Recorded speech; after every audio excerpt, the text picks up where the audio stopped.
Hello and welcome to the Game Theory Podcast. I'm your host, Sam Vecenie. Today, Bryce Simon joins me, and we are going to explain for NBA fans how to watch the 2025 NCAA tournament. Selection Sunday is come and gone. We know what the schedule is. We know who is going to be participating. Now we can explain for you what matchups to watch, what teams to watch, and most importantly, what players to watch if you're an NBA fan looking at this from the perspective of the NBA draft, or just from wanting to know who the interesting players are if you're coming at this from a non-educated perspective. But first, let's hit the music. They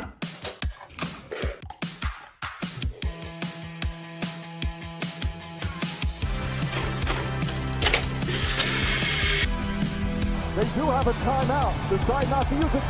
Way downtown. Bang! Bang! What's this gonna be? Wow! Are you kidding me?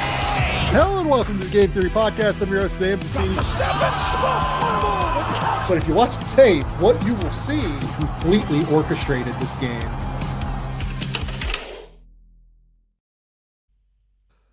Bryce, what's going on, buddy? What's up, Sam? How are you? Friday, I made it to the Nuggets and Lakers game, which ended up being a really good game, even though the Lakers suited up like 8 or 9 dudes. And my biggest takeaway from that game was not the historic dust storm I survived to get to that game. It wasn't how good this game was. It wasn't Austin Reeves going for 30. It was me and Chris looking at Jamal Murray at one point during the game. And yes, he hit a game winner, but it was noticing that his shorts were touching his knees. And the joy that brought us as potentially we are starting to trend back to the baggier, longer shorts of my era of hoops, where those things were so comfortable. And I just hate now that like my students and my players clown me if my shorts are, touching my knees. And I just have this glimmer of hope that we're starting to trend back the other way, Sam. So when you said that this was a Chris take, I was thinking that Chris was going to go the opposite way. No, I mean, we grew up in the same era, though. Yeah, but I can see Chris being, like angry old man going full, frustrated old man basketball, thinking, oh, these kids with their long shorts. I can't believe they're doing it. But no, I love it. This is critical. Yes, that Chris is on board with us with the long shorts. Yes, this was incredible. I love it. I noticed somebody else recently in an NBA game, and then we're like, because they just flow differently, and it's just, for people who don't like, in my era, not my era, the era I grew up in, it definitely was not my era. It was definitely Bryce's era of basketball, back when Bryce dominated the court.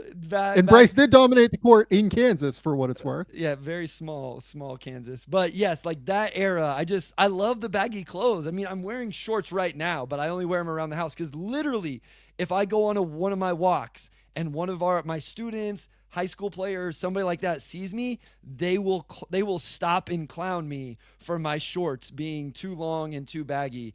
But there is nothing more comfortable to me than long baggy shorts or long baggy sweats. So I have this hope that when I hit my 40s, this is going to be the new trend.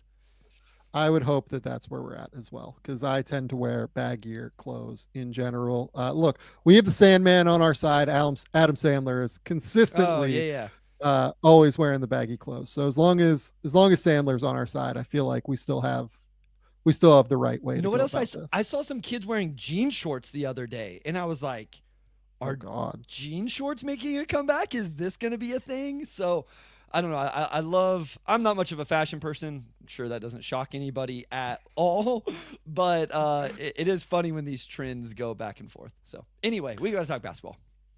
Okay, let's talk basketball. So Selection Sunday is come and gone. There was a lot of really fun conference tournament action this past weekend. I think that where I just want to start very briefly before we get to Selection Sunday are some of the guys that I think really helped themselves over the course of the last few days playing Selection Sunday or playing prior to Selection Sunday. A lot of NBA teams going out to conference tournaments, going out to see players. There was a massive contingent at the SEC tournament that I talked to. There's a very large contingent also at the ACC tournament up until Cooper ended up turning his ankle. It is worth noting, I think, to start, the most important thing that happened during conference tournaments was the Cooper Flag turned his ankle. And that is both from a college perspective and from an NBA perspective. My impression is that he's going to play and that things are going to be fine. I don't know how much he'll play in their opening game, right? Because there's just not a whole lot of reason to play him within their opening game, really, because they're playing one of the 16 seeds. I can't remember which one it is.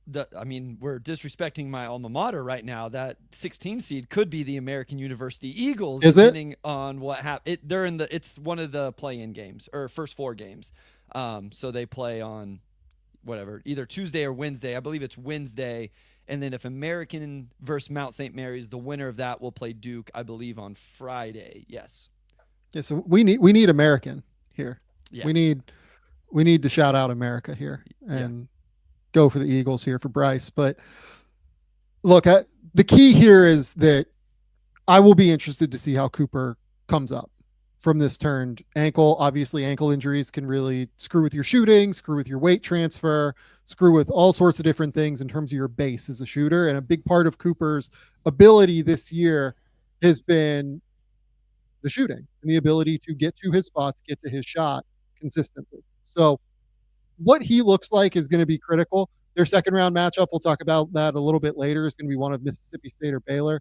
Mississippi State is a really great defender in Cam Matthews that they'll be able to throw on him.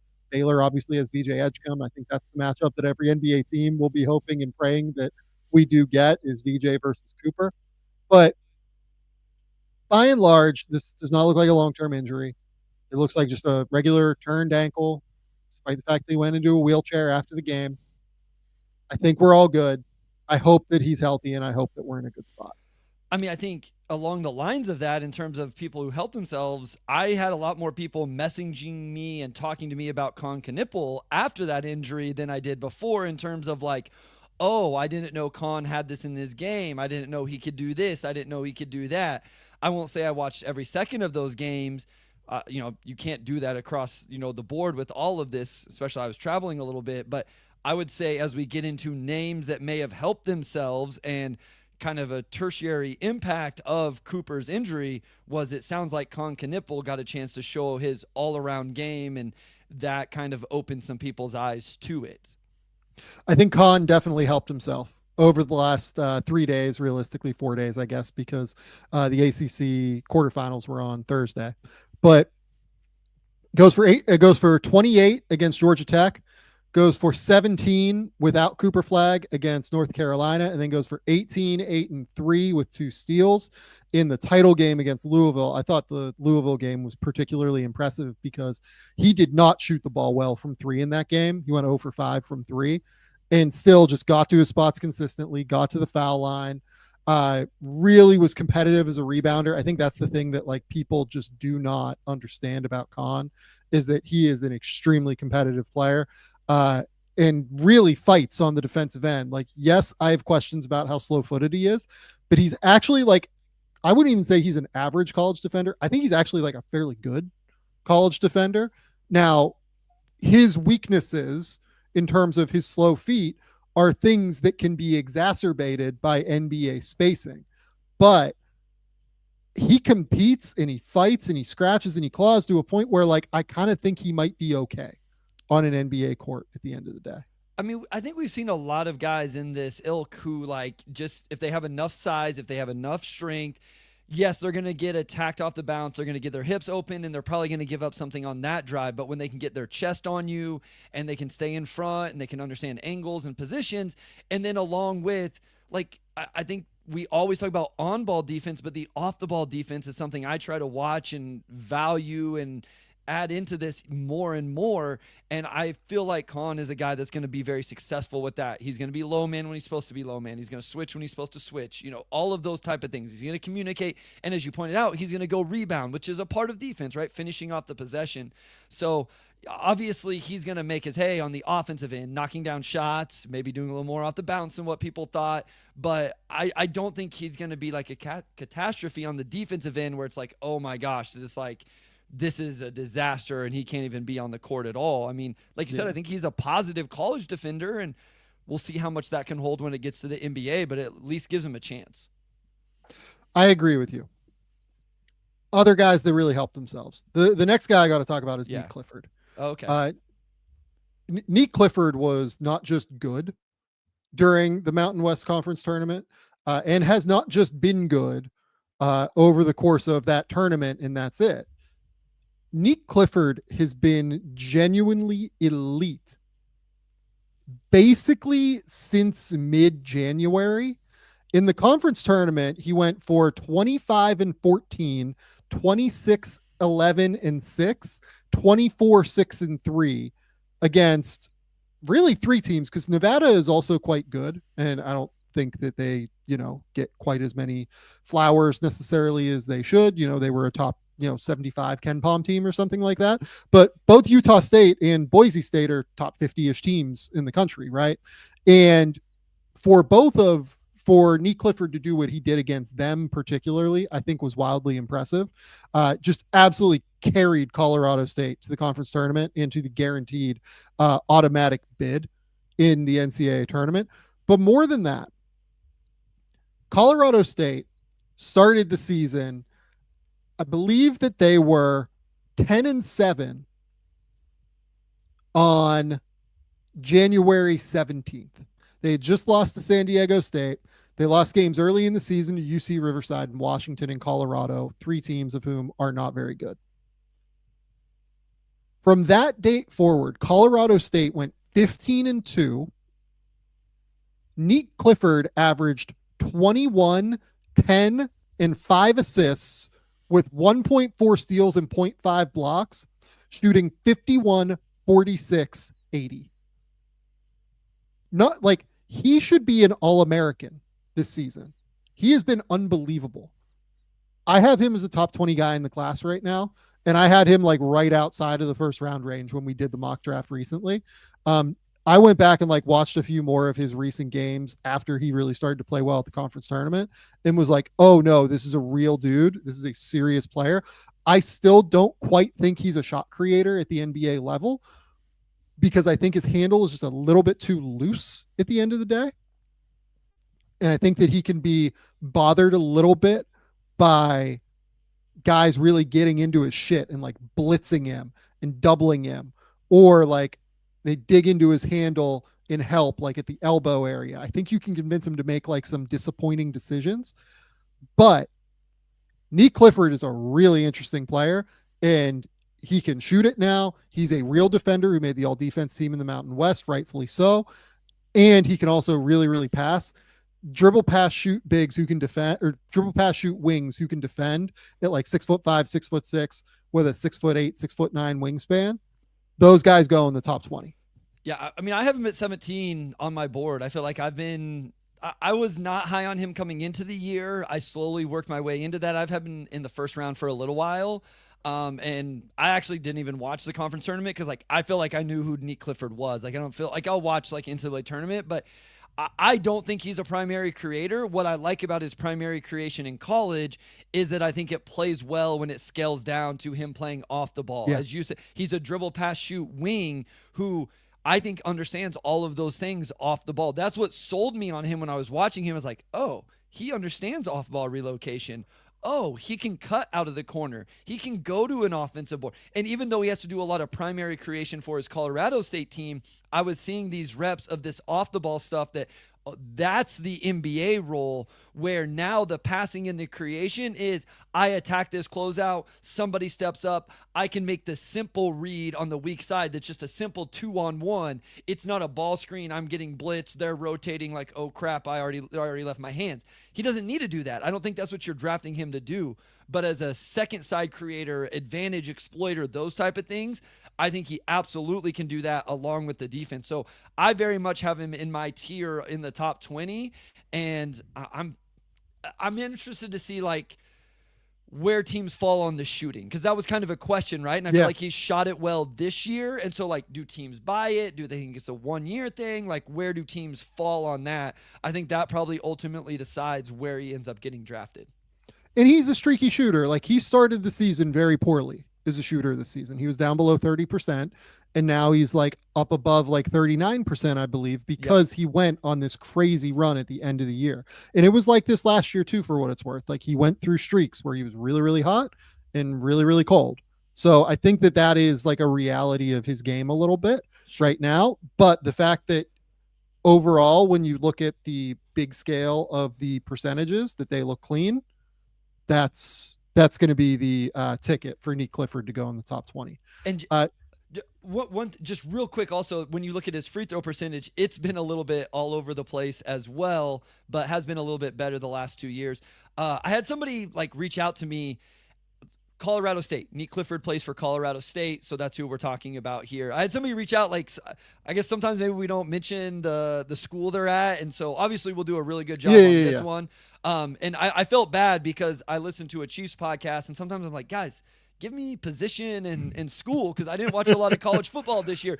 And then I had somebody say it to me. I was like, dang, now I'm doing the same thing. Just I'm trying not to insult people's intelligence, but I forget sometimes people just watch the NBA. They're not watching. So Nick Clifford is a fifth-year wing, plays kind of on ball at Colorado State, was at Colorado before that. So just so everybody knows. So the other guy I want to bring up here is another mid-major guy. Yeah, I know. Yaxel Lendeborg. Yaxel Lendeborg is a guy that I had some questions about like throughout the course of the year. He is a 6'8", let's call him 6'9"-ish. He's listed at 6'9". I'll be interested to see the measurement. Let's go with that. Forward from UAB. Really high level feel for the game. Another kid that like kind of came to basketball a little bit later. His game against East Carolina on Friday night. Look, it's East Carolina. You don't want to go over the top here. I'm not sure I saw somebody completely and totally dominate and control a game all season in the way that Lendeborg did on both ends in this game. He went for 30 points, 23 rebounds, 8 assists, 5 steals, 4 blocks, 0 turnovers, almost had a 5-by-5 in a 30-20 game. He almost had a 5-by-5 in a 30-20 game. It was unbelievable. The passing, like passing out of the post, passing on the move, didn't matter. He was just slicing and dicing. Knocked down a couple of threes. Like all of it. The driving game, like the entire thing was on display. I'm fascinated to see what he does. He's one of these kids that went JUCO to start. So he has another college year if he wants it, despite the fact that he's listed as a senior. I am intrigued to see what he does. I am certain that there are significant offers for him on the NIL market.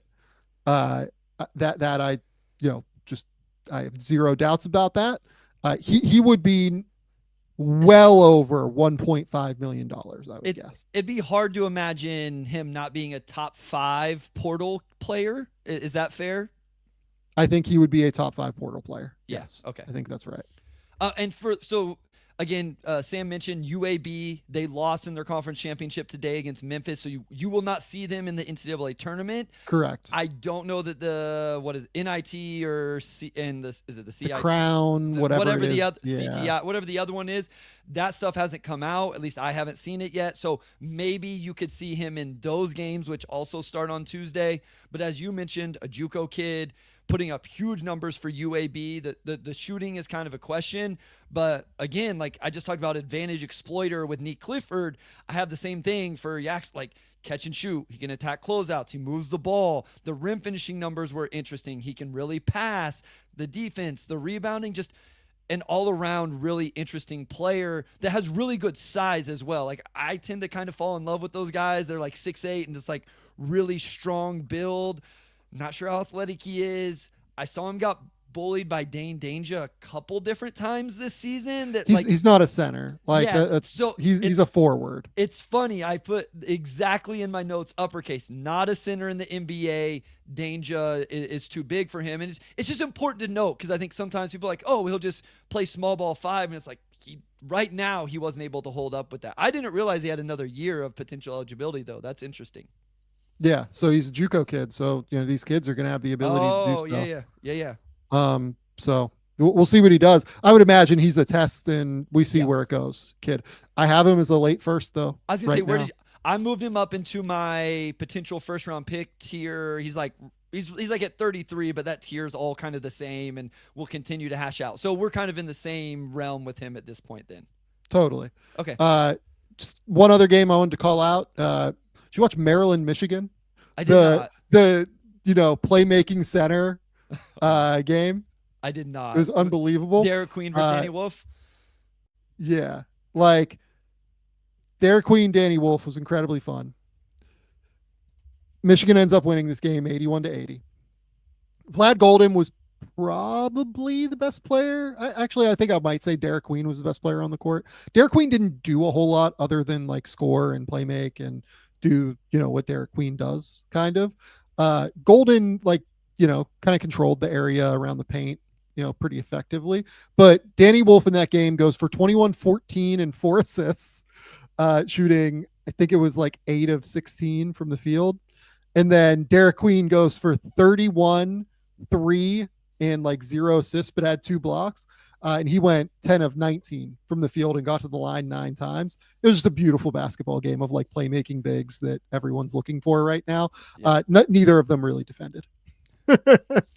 Is not surprising, right? Like we have a pretty good understanding of that with both of those guys. Guys, we will see in the NCAA tournament.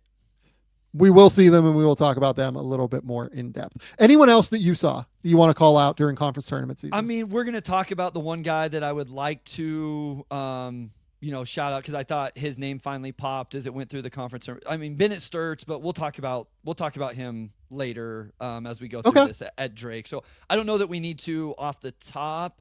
Again, I was traveling, so I didn't get as in-depth as what I normally do for the conference tournaments. My high school team played in the state tournament. Then I drove to that Nuggets Lakers game, so didn't get quite as much in. So I'm playing a little bit of catch up with that stuff in particular. But he was the only other name I really wanted to bring up that I could think of. Yeah, fair enough. Okay, so before we get to the bracket here, which we will do now, first we're going to hit some ads. Shout out to the good folks over at PrizePicks. PrizePicks is the best place to get real money. Sports action with over 10 million members and billions of dollars in awarded winnings. PrizePicks has made daily fantasy sports accessible to all. On PrizePicks, you can mix and match player projections from different sports. You can combine your favorite basketball players with players from baseball, hockey, whatever you want to do. And you are going to be able to get some real money sports action. We love PrizePicks here at Game Theory because of how easy they make it. The second half of basketball season is here. The NCAA tournament is here. And the race to the playoffs in the NBA is heating up over on PrizePicks. It is the best place to cash in on your favorite sports. Look, if you think LeBron James is going to get 24 points or more, if you think that Giannis is going to go for like 35, you can cook up all these hot takes you want and win real money this basketball season when you and your crew run your game on PrizePicks. Download the app today and use the code GameTheory to get $50 instantly after you play your first $5 lineup. Download the app today and use the code Game Theory to get $50 instantly after you play your first $5 lineup. PrizePicks, run your game. Second sponsor we're going to hit here is NUTRAFOL. This year, there is nothing holding you back from loving your hair again. Hair is so much more than what you see on the surface. It is a reflection of what's happening on the inside. Let NUTRAFOL target the key root causes of your thinning hair and help you go stronger, healthier strands from within. NUTRAFOL is the #1 dermatologist recommended hair growth supplement brand, trusted by over 1.5 million people. See thicker, stronger, faster growing hair with less shedding in just 3 to 6 months with NUTRAFOL. It is physician formulated with 100% drug-free ingredients. NUTRAFOL supports healthy hair growth from within by targeting the key root causes of thinning: stress, hormones, aging, nutrition, lifestyle. It takes a full body health mentality on helping thinning hair. Start your hair growth journey with NUTRAFOL for a limited time. NUTRAFOL is offering our listeners $10 off your first month subscription and free shipping when you go to NUTRAFOL.com and enter the promo code Game Theory. Find out why over 4,500 healthcare professionals and stylists recommend NUTRAFOL for healthier hair. That's NUTRAFOL.com, spelled NUTRAFOL.com. Promo code Game Theory. Okay, let's go to the bracket, Bryce, and talk about some of the games that we are most excited about watching. Perfect. This time around. Okay, so let's just start in the South, where Auburn got the number 1 overall seed. I don't really want to get into like the seeding stuff. I don't really know that I care to get into like the snubs stuff. Like, do I think West Virginia should have gotten in over North Carolina? Yeah, I do. Do I think it's like insane that we're, putting in a team that I think went like 1-12 against quadrant 1 this year or whatever? Do I care about the quadrants? Not really. But like, I'm just not going to dive into all that stuff in depth. West Virginia feels like a pretty big oversight by the committee, though. I will say that. Yeah, I mean, it seemed like there was a couple teams like that got in, and then I think the other thing was like the respect that the SEC got was incredible from the committee. And then I feel like outside of North Carolina getting in, the ACC didn't as much, which yeah. But I feel like that was my overwhelming take. There's always these like this team should have got in, that team should have got in, whatever. Again, I'm kind of like you. I don't really want to get into it, but I did feel my biggest takeaway is like, man, they are giving the SEC a lot of love. Maybe my ACC thing was just like Louisville, and that can kind of get us started here. I was surprised they ended up where they did, and that was my immediate like, oh, maybe they're not really respecting a lot what the ACC was this year. But yeah, I agree. No, totally. Like Louisville started the year 6-5, and they end up 27-7 after losing to Duke, in the ACC final. But Louisville played incredibly well this year, and we're going to get a really good matchup against Creighton in the first round. And we're not going to talk a lot about Auburn's first round matchup, but Louisville Creighton is an interesting one. As far as like Louisville has some older players like Chucky Hepburn, Terrence Edwards, a few guys that will get NBA looks at the very least, I think is the fairest way to put it. And they'll be going against Ryan Kalkbrenner in Creighton. Kalkbrenner is the main name here, really the only name to know for this year. Jackson McAndrew is a player that long-term is like a guy to keep an eye on. But the key here is Ryan Kalkbrenner. And if we get the Janai Broom, Ryan Kalkbrenner matchup in the second round, that is one that I think will have ramifications for teams as they look toward the back end of that first round. Yeah. What center makes the most sense for us? Is it a guy in Janai Broom who's like maybe a little bit more versatile than what Kalkbrenner does, versus Kalkbrenner, who's this elite level drop coverage defender, like genuinely elite. He's great with his lines, great with his angles, has real length. He's an elite level rim protector.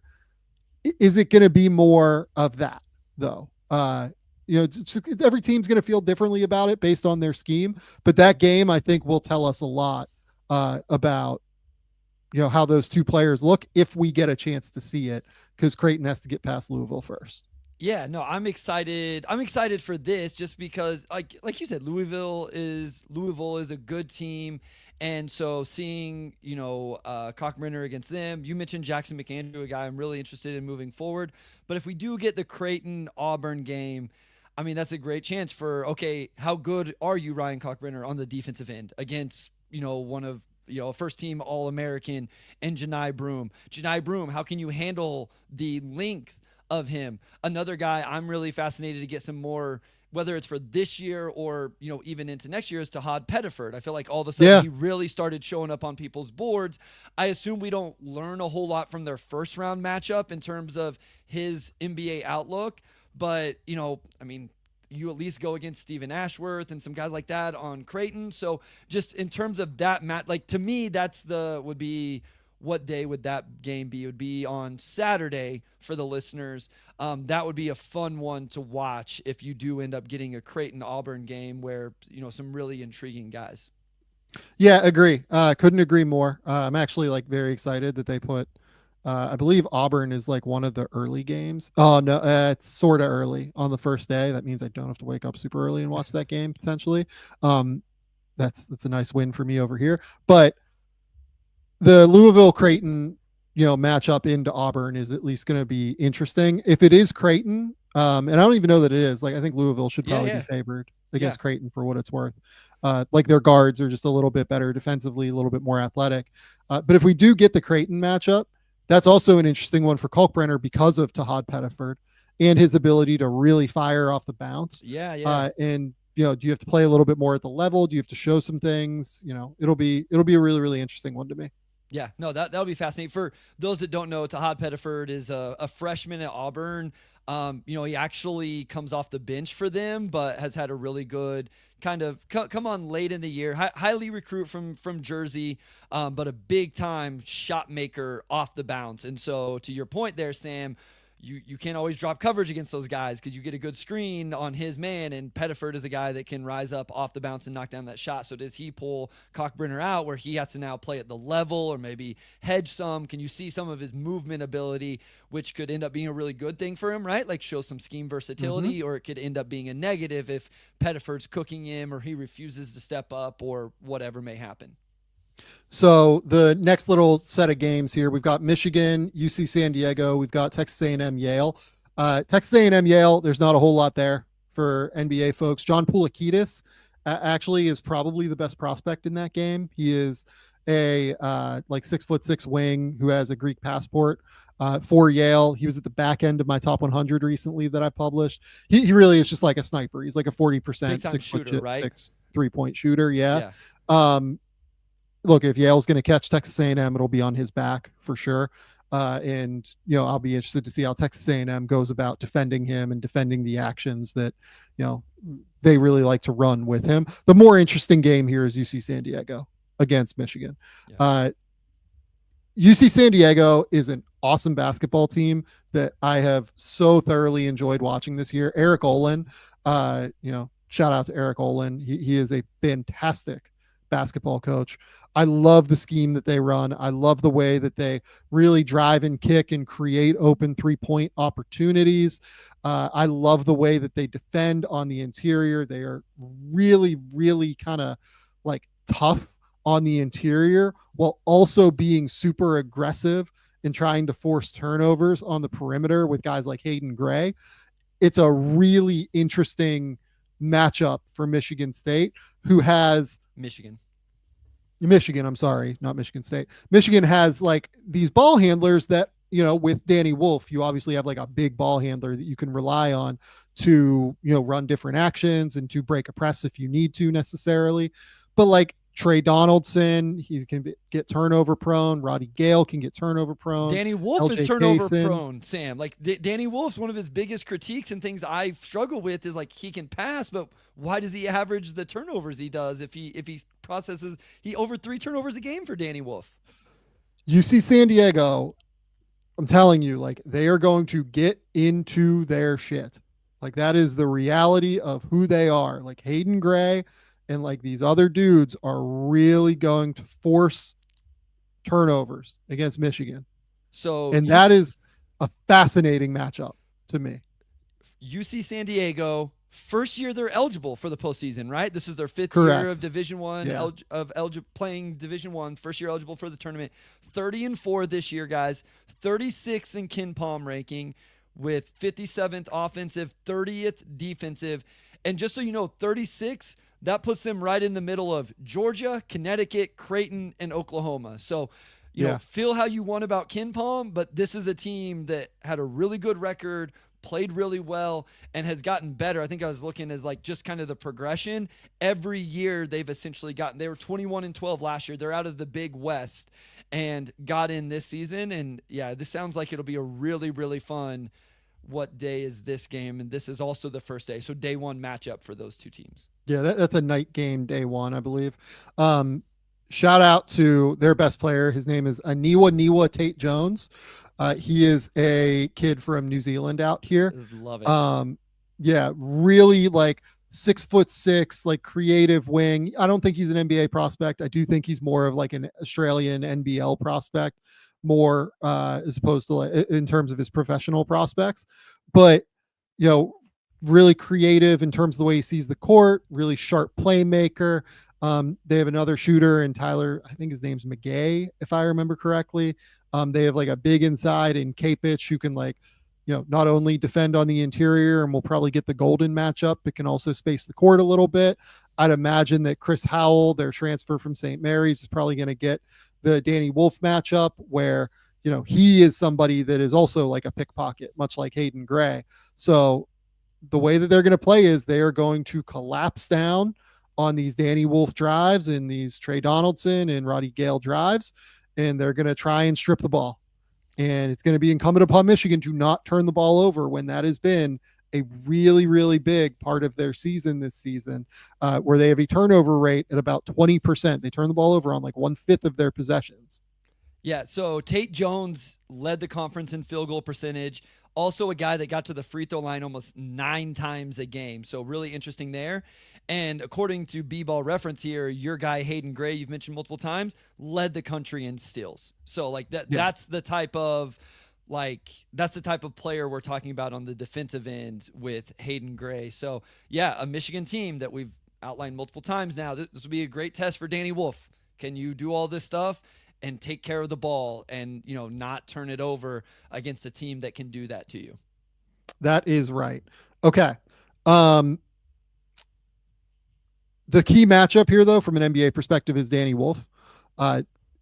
Michigan is going to need Danny Wolf in this game. Like, that's obvious to say, but to me, he's actually like the mismatch threat for them in this game. Maybe it's Tate Jones that guards him. Maybe it's Chris Howell. I'd probably guess it'll be Howell to start on him. They need Danny Wolf to be able to take advantage of his ability to run real actions at size and to be able to potentially like post these smaller players. If he doesn't play well or turns the ball over or gets in foul trouble, Michigan has a real chance to lose this game. Yeah. The reason this is worth watching, if you're an NBA fan, is this is actually kind of an interesting test for how Danny Wolf is going to handle the ball pressure that he will face in the NBA. And it's important for him to do that because that's a huge selling point of his game, right? Like we've talked about Danny Wolf, and the defense is a concern. The athleticism is a concern. So the skill level has to be really, really good for him as a 7-footer to show his NBA potential. And so if you get into this game and he struggles with that against a UC Davis team that is 4th in the country in steals per game, that's going to be something that NBA teams look at and, I think would critique. And so if he's able to handle it, then, it's intriguing. They win, gets another couple games or at least one more game and so on. Okay. Next up, Ole Miss is going to get the winner of North Carolina and San Diego State. That is correct, right? That is correct. Yeah. I mean, those first 4 games. I mean, the 16 seeds don't have NBA draft guys, but the 2-11 seed games, all 4 of those teams have real NBA draft names. So tuning into those games on, I don't know if, they're one each day. Yes, North Carolina's Tuesday night. Yeah, North Carolina has Drake Powell, Isaiah Jackson, those guys. San Diego State has Miles Byrd, somebody we've talked about. And I believe I just read an article that Magoon Guath will be back. Even though he may not be a 2025 guy, he's a future guy as well. So that first 4 game on Tuesday is one that NBA draft fans can turn into immediately. Yeah, and honestly, like, we don't have to talk a lot about Ole Miss, but we do have to talk a lot about that first 4 game where really, like, both Drake Powell and Miles Byrd are players that have real fans among NBA front offices. I honestly am betting that a decent contingent of NBA scouts will shoot over to Dayton to go see one last look at Miles Byrd, potentially one last look at Drake Powell, maybe one last look at Ian Jackson before this thing, because it's actually a really good matchup, especially against the North Carolina guys, just because of the way San Diego State defends. They're always going to be a top 20 defense in the country.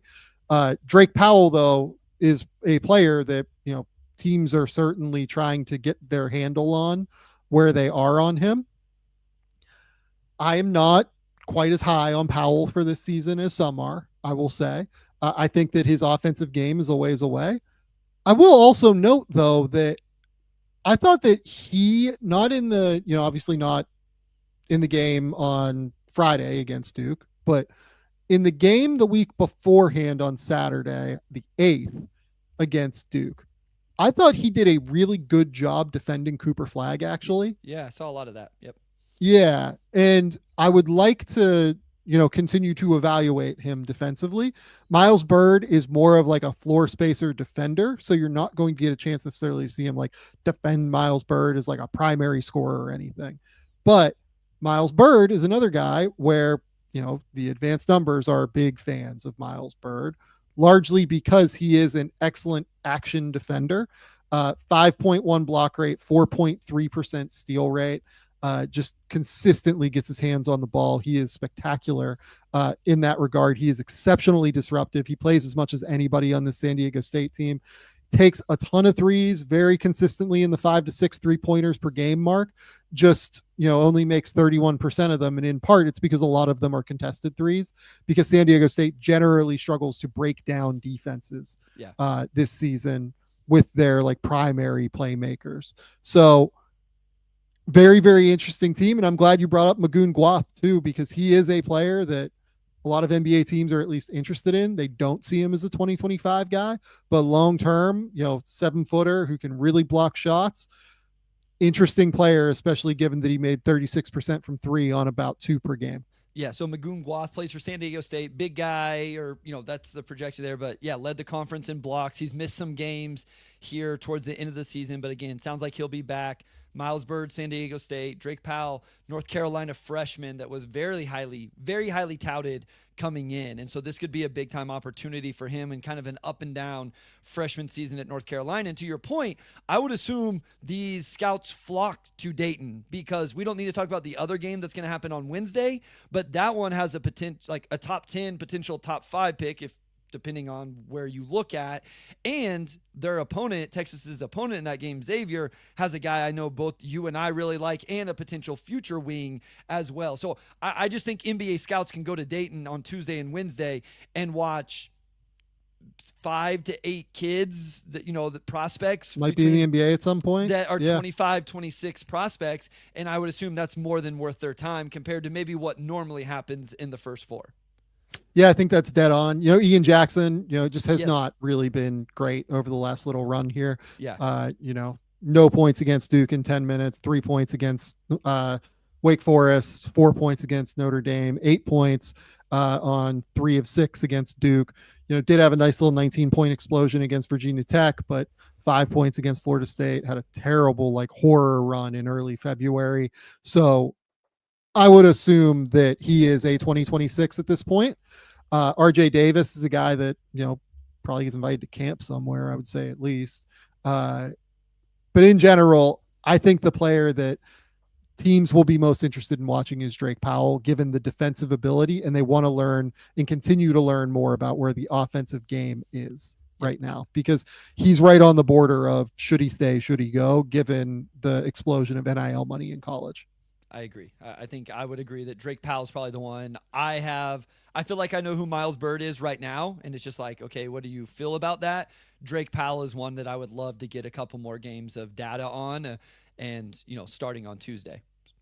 Yeah, and look, if it's North Carolina, I don't think North Carolina would be favored over Ole Miss, but it'll be pretty close to a toss-up if it's North Carolina versus Ole Miss.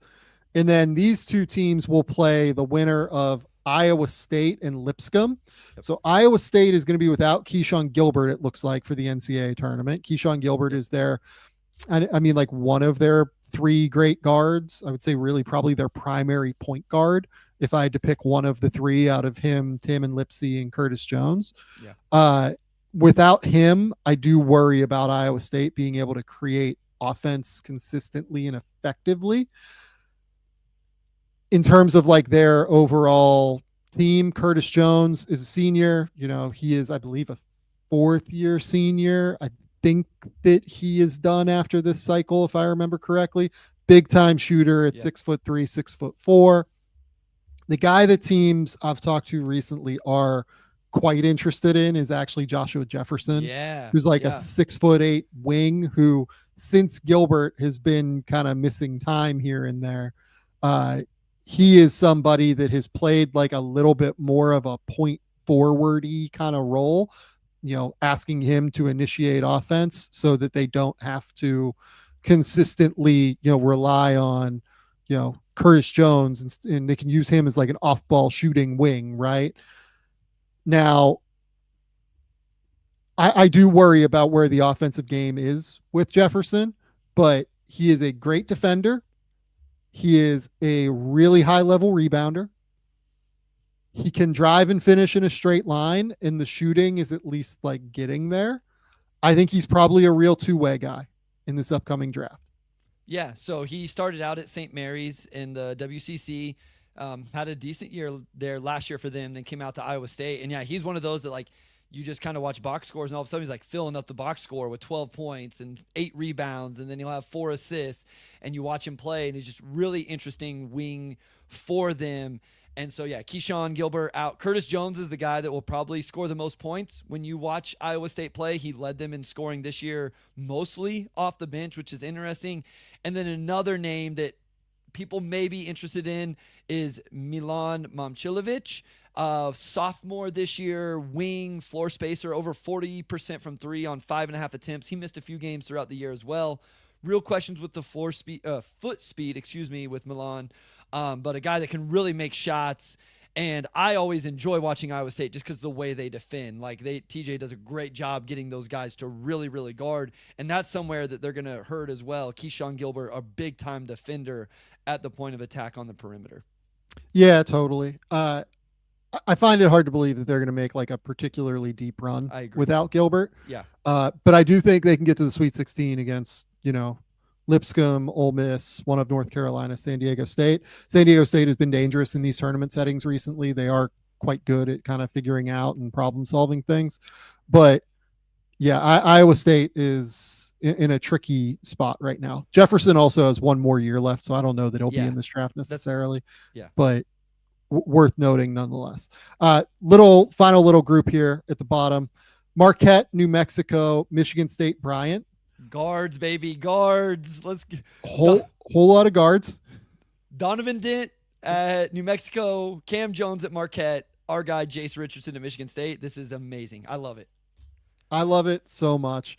We'll start with the Marquette New Mexico game. Marquette has been pretty good on defense this year. Stevie Mitchell will get the primary assignment against Donovan Dent. Cam Jones will be the primary scoring option. He had a great season this season, at least to start. And then I don't want to say he tailed off. Like, I think that'd probably be like slightly unfair to Cam Jones. He averaged 19 points, 4.5 rebounds, 5.9 assists. Just didn't shoot it quite as well this year as what he has previously. Only at 31% from 3. He is a shooter. Like, he's at 37% on 900 attempts from 3 over the course of his career.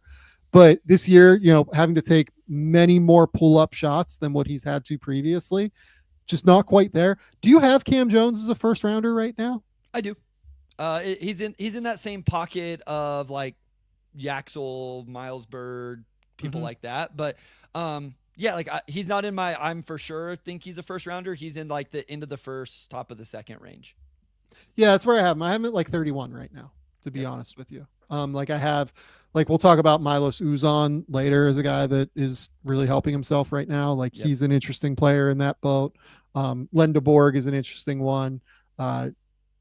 Whatever you think about Caravan, guys like Cedric Coward, Penda, etc. A lot of names. Yep, a lot of the same names for me. Yeah, and like honestly, with the Marquette guys too, like I really respect that coaching staff a lot in the scheme, and I wonder how much they are really lifting and elevating their players comparatively, countrywide to others who might not have the numbers that Cam Jones has as well. And that's not a slight at Cam Jones. Like, he's had a great year. It's just that I do wonder about that a little bit, if the scheme is elevating him just as much. Yeah, no, I mean, it's fair. Just really interesting player. I always like to mention his off-ball defense, his communication, stuff like that. I love guards that do those little things. But he'll have a great matchup against New Mexico and Donovan Dent, who's had a tremendous season for them, averaging over 20 points a game, over 6 assists per game. And shot almost 50% from the field, 42% from three on low volume, gets to the free throw line. That will be a tremendous matchup between, not that they will probably guard each other. Like you said, Stevie Mitchell will take the Donovan Dent. And Stevie Mitchell's this will be great for Donovan Dent, to your point, because Stevie Mitchell is very widely respected as a big time defender. And so he goes out and he gets buckets and does his thing against Stevie Mitchell and that Marquette team. That's really going to open people's eyes to his game. Yeah, Cam Jones will be in this draft. Donovan Dent, it's a little bit more of a question. Sure. Dent's going to have again, massive $1.5 million, plus $2 million offers in the portal this cycle if he wants to portal, or, if he wants to stay at New Mexico. I'm sure that they'll get him pretty heavily compensated as well. So there are so many different avenues here that Dent and, some of these other guys will have. But, the questions with Donovan Dent, when you see 21 points, 6 assists versus, 2.9 turnovers, shooting 50, 41, 78 from the field, he's just very, very skinny. Yeah. Just very, very skinny, very small, like 6'1" And teams have questions about what that will look like at the next level. But there are many people who run the show better than Donovan Dent in college basketball right now. And he is just an incredible primary playmaker at that level. Yeah, really runs ball screens really, really well. And this very smooth with what he does. But yeah, the frame is a real concern. And by the way, guy could not be coming into the tournament hotter. 26 points at San Diego State, 23 against Air Force, 33 at Nevada, 20 against UNLV, 25 against San Jose State, and 23 against Boise State. Had 5+ assists in all of those games as well. The game right before it, he had 17 points and 11 assists against Boise State. He's just absolutely on fire over the course of this last little run here. Donovan Dent's an exciting player that I think does get a cup of coffee, at least in the NBA. It's just whether or not he'll be able to stick due to the size. Yeah. So again, that'll be a great matchup. Cam Jones for Marquette, Donovan Dent for New Mexico. Okay. I'm going to get a little bit out on a limb here. Okay. I think Bryant is dangerous to Michigan State. Okay. I'm not saying that they're going to beat Michigan State. I think that they are a little bit dangerous here. And the reason for that is that Bryant plays at this crazy tempo. And what they will do is they have a shooter who is, I believe, a Puerto Rican kid, if I remember correctly, named Rafael Pinzon, who is just going to fire from three. Okay. He takes 7 of them per game. And if he gets hot, it's very dangerous. On top of that, they are a massive mid-major. Their size on the court, they're a massive team. Earl Timberlake, who started his career at Memphis and Miami, he was the league player of the year in the America East this year. Big physical player who's a high major level athlete. Barry Evans is a 6'8" dude who starts at the 4. And oh, by the way, can also shoot the ball. Connor Withers is 6'8", also takes a ton of threes. Keyshawn Mitchell is 6'11" and a big body on the interior. They start 6'6" plus across the board. In Michigan State is a little bit smaller. They are going to start Trey Holloman and probably Jace Richardson, and maybe it'll be Fears or no, it'll be Fears that starts, but Holloman will play a bunch of minutes, and Jace will be out there, and Jaden Akins is 6'4", and he's a great defender, but he is a little bit smaller, right? This team is generally not a massive team. And I wonder if Bryant can maybe condense the court a little bit and get hot from 3 and cause some problems. Yeah, listen, I'm not going to pretend I watched any Bryant this year or whatever. It's just looking through some of these guys. One, they're older. Rafael Pinzon, the guy you're talking about, the shooter, started his career at St. John's, where didn't play a lot, but he got on the court just a little bit. But you mentioned the high volume 3-point shooting. They have the Withers kid also shoots 7 a game, even though his percentage isn't as high. And Earl Timberlake was a top 30 recruit in that 2020 high school recruiting class. So like you mentioned, and is averaging 16, 8, and 5 this season, from DeMatha out in Washington, D.C. So you have my interest peaked here all of a sudden, just as I look at, you mentioned the size, their age in terms of being seniors, a guy that can go crazy. You have two guys that shoot 7 threes a game. Both of those guys get hot in one game, and that can be really, really difficult, especially when you have like high Division I level looking players, like I assume what Earl Timberlake is in terms of just so this is okay. You've piqued my interest for sure. So, I have a friend on the Bryant staff is why I've watched them a little bit this year. Shout out Ryan Daly, former St. Joe's point guard who averaged like 20 points as a senior.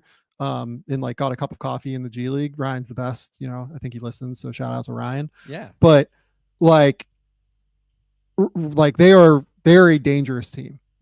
They're a really, really good team. And the thing I will say is that like where I think Michigan State is potentially going to be able to control them a little bit is on the glass, because, Michigan State is an unbelievable rebounding team. They always are under Izzo. That remains true this year. They play multiple big bodies between Kohler and Zapala and, Carson Cooper is out there. Like they have a lot of bigger dudes, and like Xavier Booker will play a little bit, lot of bodies that they will throw out there. And Izzo's going to be able to mix and match. I think that Michigan State wins. I'm not saying that like I'm necessarily picking Bryant. I'm just telling you that this is a dangerous 15. What's interesting though is Brian is actually 4th in the country in rebounds per game. Now that could be like pace and stuff like that, right? Like the numbers. That is going to be very pace driven because they play extremely fast for what it's worth. Rebound percentage could be a little bit different there, but fun. It'll be a fun matchup. Yeah, and from an NBA perspective, again here, so we're going to get Jace Richardson against one of these great guards in the second round if they beat Bryant, but in the first round, this isn't going to be dissimilar from Jace's perspective from an NBA court because of the length that Bryant is going to throw at you. Like Michigan State is going to rarely play a team as big and as long as this, who can just throw multiple bodies kind of at Jace in the way that they're going to be able to. And he's going to have a very, very, very condensed court comparatively to what we've seen previously. No, this will be fun. Like, I don't know how Bryant runs their offense and stuff, but I would hopefully one of these guys runs off a bunch of I would love to see Jace. Pinzone runs off a lot of screens. So I would love to see Jace have to defend that, like, because one of my exciting things about Jace is the two-way potential. So like I don't know if he gets that matchup, but if he did, I would love to see if he can keep up, navigate those screens, stay in front, do all of that, expend that energy, and then also do what he needs to do on the offensive end. So I would bet that for Michigan State, this is a big Cohen Carr game for what it's worth. Sure. Because they will need like a bigger physical athlete out there. But we'll see. That is the most interesting 215 to me by far. Sure. Okay. Let's go to the next little section here. We've got Florida against Norfolk State. We're in the West Regional right now for everybody. West Region. West Region. Yeah, I'm just reading down the board here. Sure. Florida against Norfolk State. Florida won the SEC tournament. They are as hot as anybody in the country right now. Particularly what they do well is they just like obliterate teams that play drop coverage. If you play drop coverage, you're just like absolutely dead against them. But even more than that, like they have multiple ball handlers in Walter Clayton and Elijah Martin. They have real shooters like Will Richard. Aberdeen has kind of stepped up as well throughout the course of the year. They have a massive front court in Alex Condon and in Chinyelu that they can play. Thomas Hawk is another guy who's like a 6'8", 6'9", like 4-man who's super athletic. They just come at you in waves. They're super athletic. They're physical. They're strong. This is a team worth watching. They have like Clayton, Condon, Martin, Hawk, I would say realistically. And I was just saying, Hanlotten's back. Micah Hanlotten's back from his injury. So that just gives him, in terms of just another guy to add that size. Yeah, they're just very deep, and they can throw bodies and bodies and bodies at you, to where I think this is a real team that can win the title. Yeah, they are a threat to win the title. They play Norfolk State. Go ahead. I was going to say, they have the guard play Yeah. with Walter Clayton. And then for people who don't know, Elijah Martin was on Florida Atlantic for the first 4 years of his career. So, Yep. like, this is something he is very much prepared for. So, okay. The matchup that's exciting here is Oklahoma and Connecticut. Yes. And from an NBA perspective, game you want to watch. A game you want to watch. Jeremiah Fears is a player that will probably be a top 20 pick. Liam McNeely on Connecticut is probably a player that will be a top 20 pick. Jeremiah Fears, like 6'3" guard from Oklahoma, very skinny, high level playmaker, can really get to his spots with the ball in his hand, extremely fast. The guy that he reminds me of is kind of like a Monte Ellis style player. Struggles to shoot it from distance, but like very dynamic in the open court, very dynamic in half court settings, even with the ball, if you get him a ball screen. Yep. Connecticut's defense, a little bit slow, right? Like not they're actually quite bad defensively, but like they're very slow is the reason that they're bad defensively. Getting a chance to see Jeremiah Fears go against this team, this is in theory a matchup that he should perform well against. Now, UConn does have Hassan Diarra. He's a physical, point of attack defender who should be able to slow him down. But Fears is going to get away from him at some point in the way that they play and help, how they choose to guard ball screens. Did they decide to, hedge a little bit more often and recover, given the fact that Oklahoma doesn't really have like a rim running big that you have to be worried about? I would guess that they just try to blitz Fears and get the ball out of his hand and say, all right, anybody else can beat us.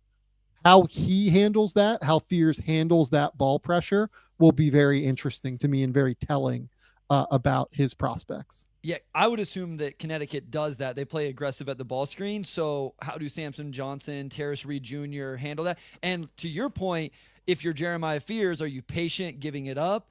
Or are you also aggressive enough, though? Can you get guys in foul trouble, right? Like, can you can you attack those aggressive hedges, playing at the level, those type of things?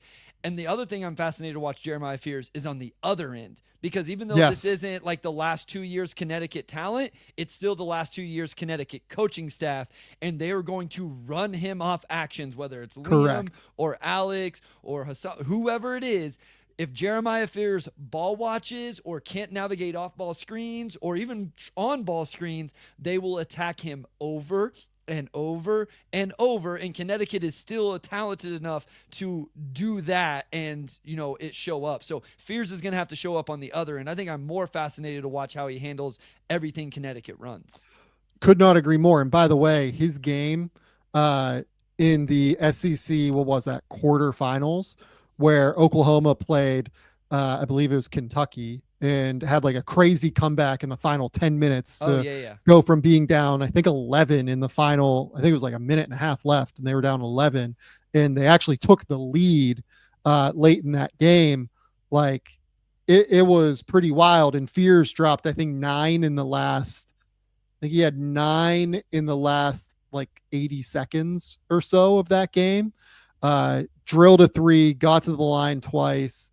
And then I think he also had like a layup floater, if I remember correctly off the top of my head. But part of the reason they got down 11 is because Kentucky relentlessly attacked him on the other end. And it like that single half of basketball, if you want to learn whatever you want to learn about Jeremiah Fears, you can watch the second half of the Kentucky game and you'll get the whole picture. Because it's really bad on defense. It's really interesting on offense. And his playmaking ability is very real. His defensive ability is very poor. And Connecticut is an amazing matchup because of exactly what you said, Bryce. They're going to pinpoint him and target him every time down the court, I think. And they'll have multiple actions to do so.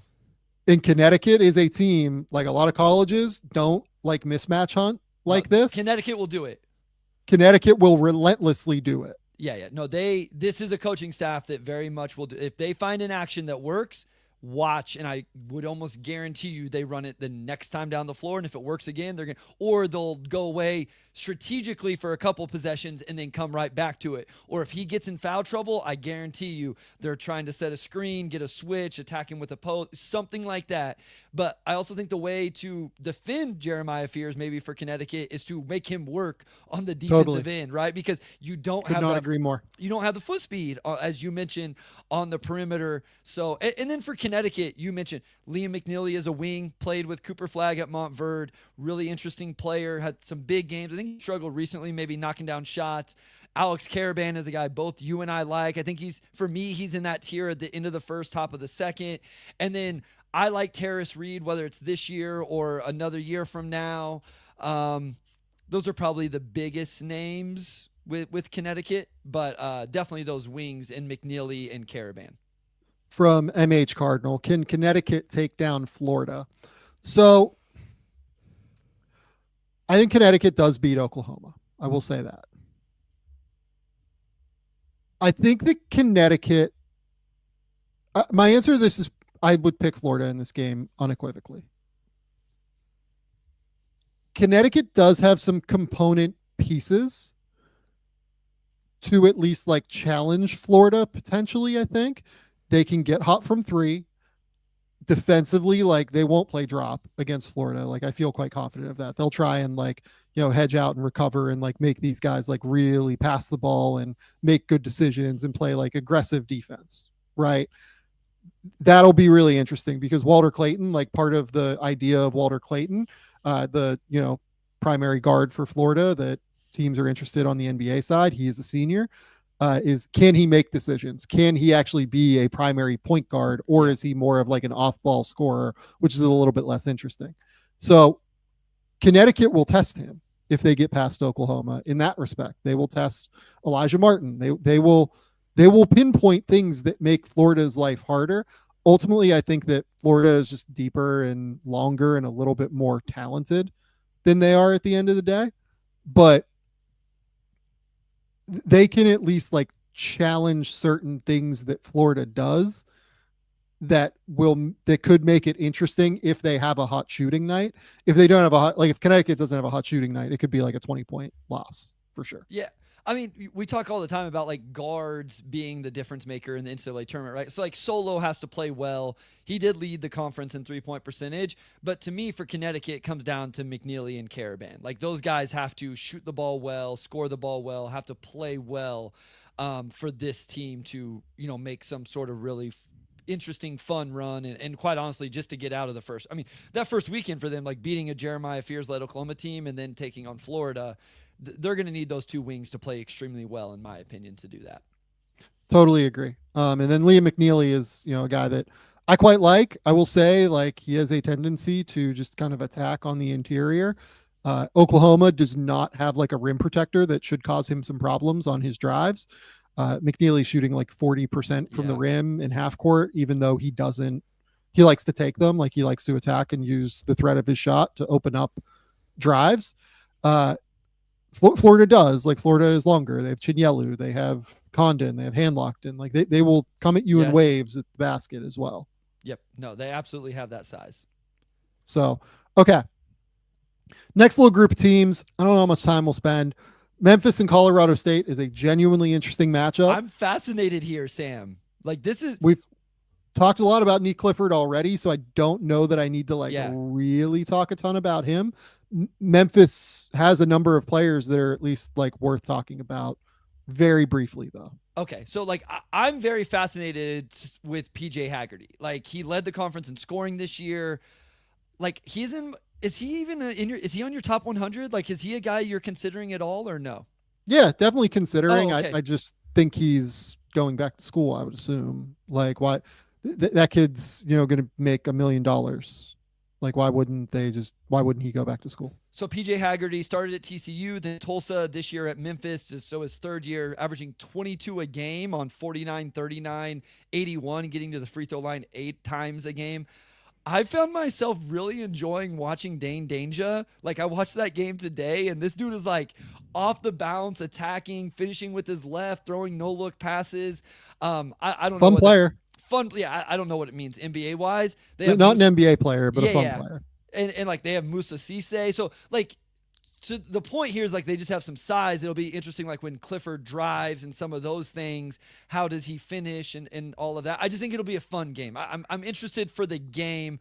Memphis has the injury to Tyrese Hunter, though, that really kind of hurts their ceiling. Tyrese Hunter was at Iowa State, then Texas, then this year at Memphis. If he doesn't play, that really lowers, I think, what they can do in terms of maybe not this game, but like definitely in terms of making a run. And Tyrese Hunter, secondary guard for Memphis, did not play in the AAC tournament final today against UAB. So there is some concern there after he hurt his foot, I believe, on Saturday. I believe he had a walking boot on the sideline. Yeah.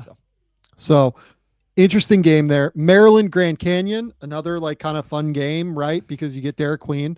I would recommend watching Derek Queen play college basketball as long as you can, because it's an enjoyable experience. Definitely. Maryland is a really good defense led by Julian Reese. Rodney Rice has really come on. He's like a 6'4" wing that can really shoot the ball and consistently fires from three. I would expect they don't really have problems with Grand Canyon, but largely that's because of their defense, not because of their offense. Yeah, and Tyon Grant Foster is a name people may know and be familiar with, who has had like people, there's been whispers here and there. JUCO kid, Kansas DePaul, last couple of years at Grand Canyon, actually averaged 20 a game last year at Grand Canyon. He's down at 14.5 this year, but just a fun name to watch if you're watching that game. And I agree with Sam, guys. You need to go watch Derek Queen play college basketball. Another guy that was on the Cooper Flag Montverde team from last year. We'll reference that a few times as we go throughout this. Yeah, and Derek Queen, like a 6'10" center who is like a Jokic, like perimeter playmaker. He just can't shoot quite like that at this point, but really likes to play with the ball in his hands. He'll grab and go. He will attack closeouts. He will drive all the way to the rim. Has really good touch around the basket. Like there's a lot to be excited about Derek Queen. I have Derek Queen as a top 10 player right now. Yeah, he is in that range for me as well.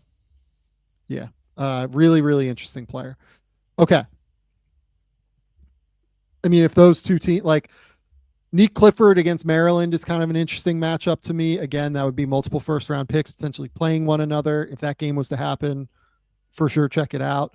Memphis against Derek Queen would also be quite interesting because Moussa Cisse is a long dude that they can throw at him on defense. Yes. And then Derek Queen, Dane Danger is like a physical dude that they can throw at him. And here's what I'd be fascinated is like I would want to see Derek Queen trying to guard Dane Danger, who agree like Dane Danger being able to like handle and do some stuff off the bounce. And if Queen can't stay in front of him, I would think that would be a little bit concerning where there's already defensive questions. Because Dane Danger is still like 6'8", 6'9", whatever, a big dude, but has some skill. And it's like, okay, well, if you can't even guard him at the point of attack, this could really be scary. So I'm also really interested to see if teams start to like try and hammer Derek Queen like pre-switching on actions by like kind of running some complex sets at that specifically in order to try and get like different back cuts and things like that against him while they're in the action of pre-switching. There are some different things that I feel like you can do in order to try and take advantage of that. And being in the NCAA tournament, I think that there are some coaches that will potentially try to like hammer that if they can. Absolutely. Okay. Next, Missouri Drake, Texas Tech, and UNC Wilmington. Missouri Drake, I will give you the floor on this because I'm sure you want to talk about Bennett Sturts. Bennett Sturts is a 6'3", let's call him, guard at Drake. And Missouri has a number of different players, Anthony Robinson being particularly the guy that I quite like there. Just a very creative, efficient guard who is excellent on defense, who also can occasionally knock down a shot, is really good with like speed control and deceleration, but is also like a genuinely terrific defender at the point of attack. So this is exactly what Bennett Sturts needs, right? In terms of NBA draft stock. Like it's already started to rise. People have taken notice. He's done it all year. Bennett Sturts is a point guard, primary initiator at Drake. He came with Ben McCollum from Northwest Missouri State, right? If I'm not mistaken. Is that correct? Yeah. Yeah. That's right. Okay. And so like they run this really fun offense, but he orchestrates it in ball screens. Average 19 a game on 49, 39, 80, 2 steals, almost 6 assists, led the country in minutes per game. He never comes out. He actually is a solid defender, but I think what people are going to evaluate, what scouts want to see in Wichita is against this type of defender, can he not, can he operate ball screens? Can he set them up? Can he use them? Is he making the right decisions against athletes like this? Mark Mitchell on the floor is a name people may be familiar with at Missouri. He was at Duke. Is he able to operate and show the passing and the reads and the scoring and just operating the floor the way he has all year in the Missouri Valley, where he just absolutely dominated and makes the right decisions and does his thing. And so I think this will be a really, really fun matchup to watch. So I agree with you. This is the key matchup for Bennett Sturtz. Like if he's going to be an NBA player this year, which I'm still skeptical of, because when I've watched him, I worry about him like separating against very high level athletes. But if he's going to do it, like this is the game, because Anthony Robinson is going to come out and guard his ass. Yep. And Mark Mitchell is going to be aggressive. And Missouri has a number of different bodies that they can just kind of throw at him and try to make his life harder. And by the way, between Mitchell and Pierce and, even like Tony Perkins and like Tamar Bates, like they're athletic. Like Missouri is an athletic basketball team. So if Sturtz is going to be a dude this year, this is the matchup to me for sure. I personally, I just want to keep calling out Anthony Robinson. I like Robinson a little bit more. I think Robinson is like one of the more underrated players in college basketball right now. His ability to consistently get to his spots and like his overall like unselfishness, I think just continues to really impress me every time I watch him. He's averaging like 9 points per game and 3.5 assists per game. But again, all defense guy in the SEC this year, shot 49.7, 41, 78 this year, and is just like an efficient, terrific decision maker across the board to me. Again, not a guy that I think is like a 2025, but a really, really intriguing player. Yeah, this is a fun matchup. I was excited when I saw it because Sturtz is a player I've been intrigued by for a while now. And you knew he needed this type of matchup to, get that draft stock to go one way or the other. And so now that we're talking, like everybody, I saw it right away. People, Anthony Robinson, this is a great matchup for him. He dominates or wins this matchup, especially if they win the game. And then he gets to go play, you would think probably Texas Tech here. And he plays well there. Like Bennett Sturtz will solidify himself. And so I just love that he's getting the opportunity to do that. That's right. And then Texas Tech, UNC Wilmington. So Tech has JT Toppin, Darion Williams. They have a number of different dudes that are just like really high level college basketball players. Like I've told like a few like international, like, GMs like in Europe and stuff that I really like Chance McMillan a lot. Sure.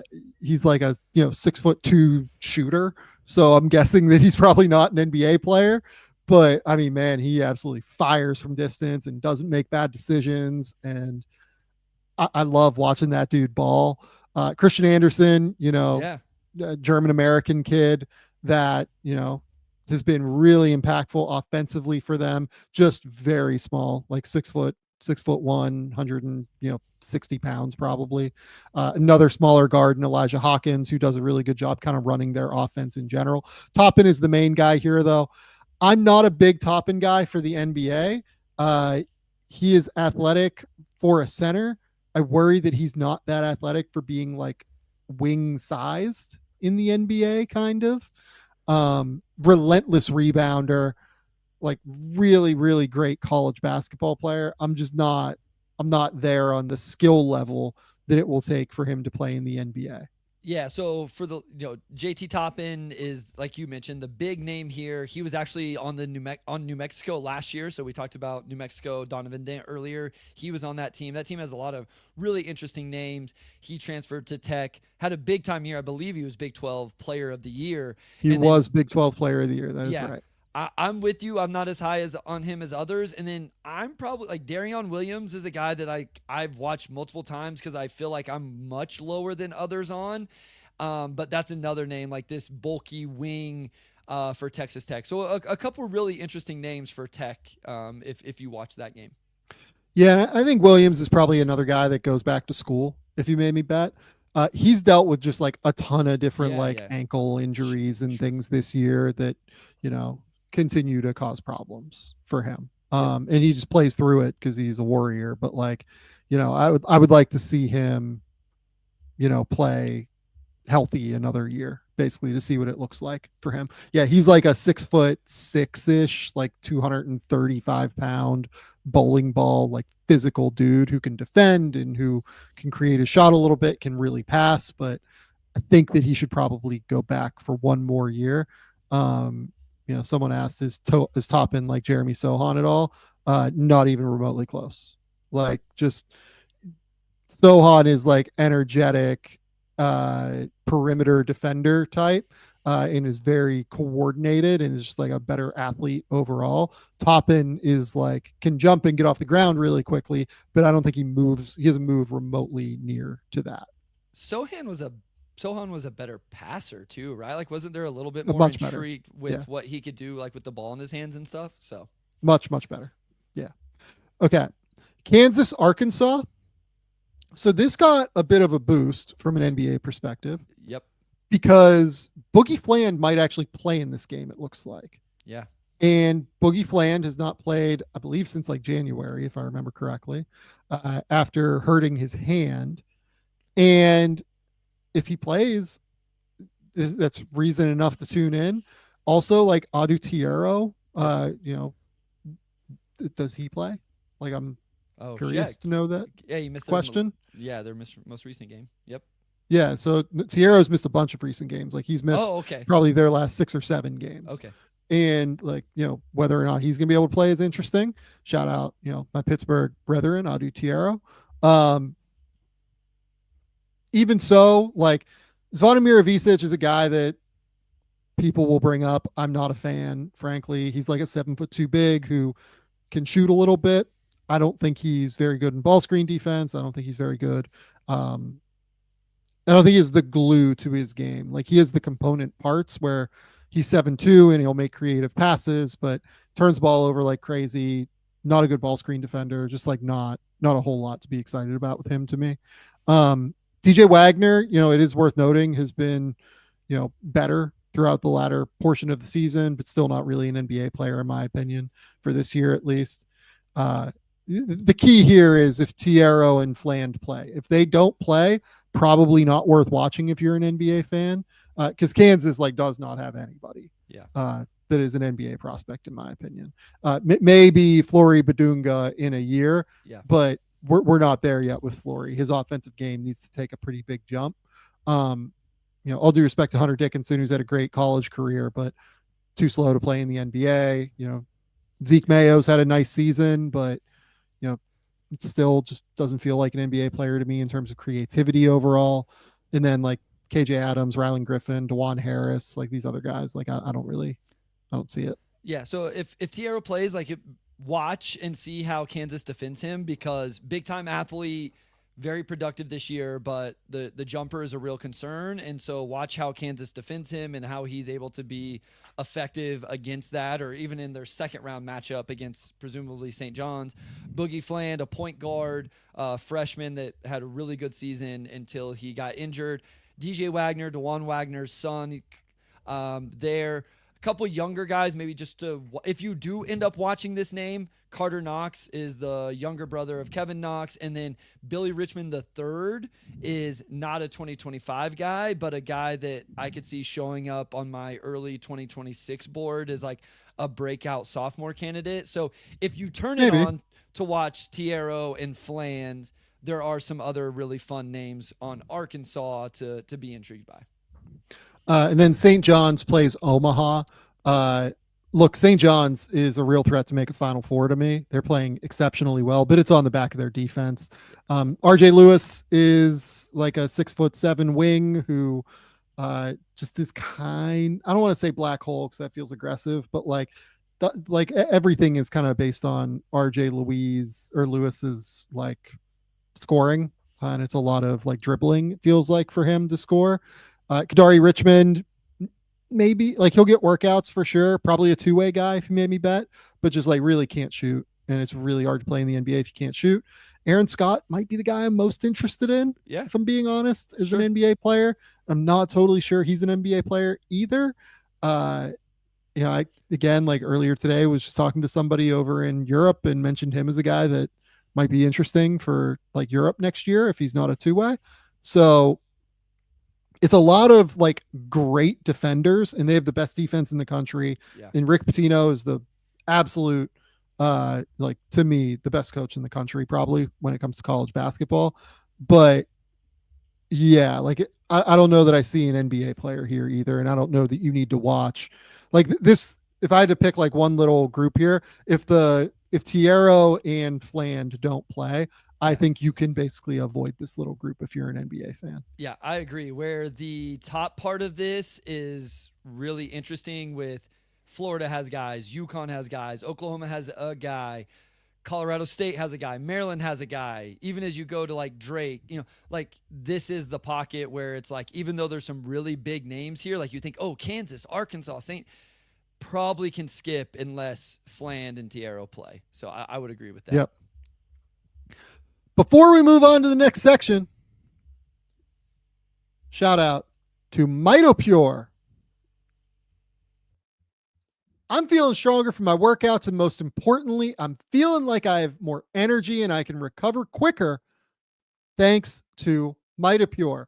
MITOPORE is a precise dose of the rare postbiotic urolithin A. It works by promoting an essential cellular cleanup process that clears out dysfunctional mitochondria, which are essentially your cells' battery packs. They make it work. MITOPORE is the only urolithin A supplement on the market clinically proven to target the effects of age-related cellular decline. Awaken the strength, power, and resilience already in you with the first and only supplement clinically proven to rejuvenate health at the cellular level. Timeline is offering 10% off your order of MITOPORE today. Go to timeline.com/game theory. That's timeline.com/game theory. You're going to get 10% off of your MITOPORE order. Go over to Timeline and get MITOPORE. Okay. Next up, we have got on the right side, we're going to go to the East bracket.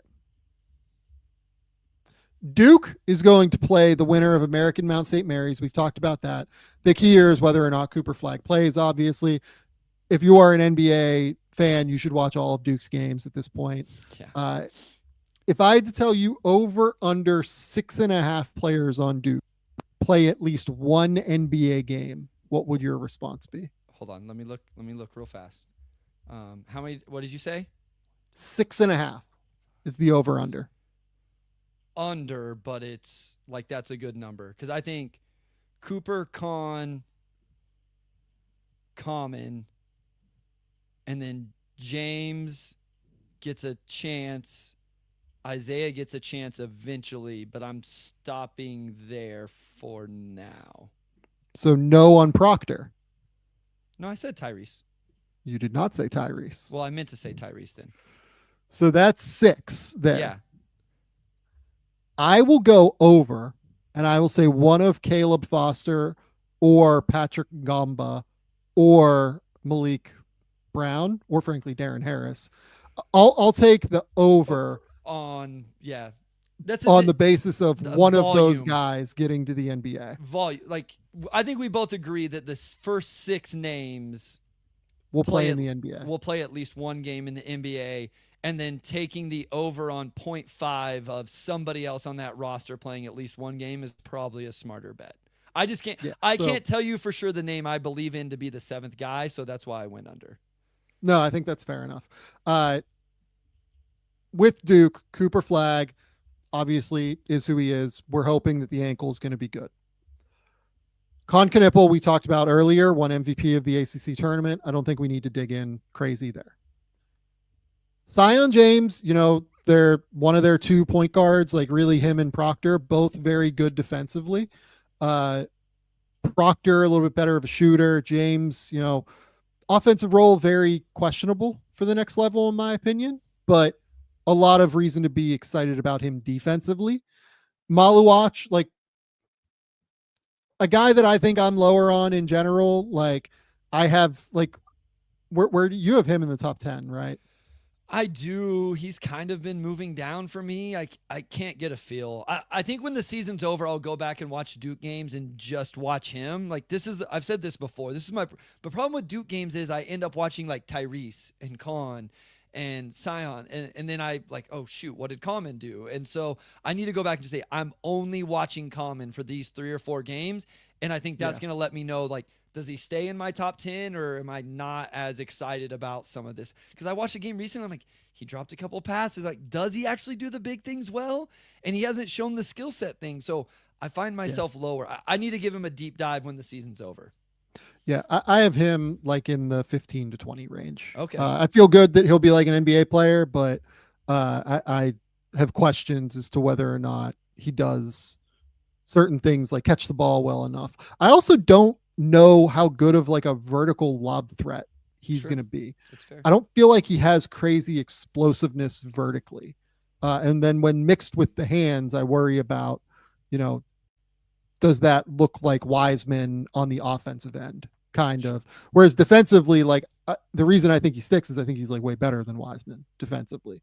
So that's kind of where I'm at on Common is like, could be like a good, like lower end starting center is kind of where I'm at, but like almost certainly will be a backup big, I feel like in the NBA.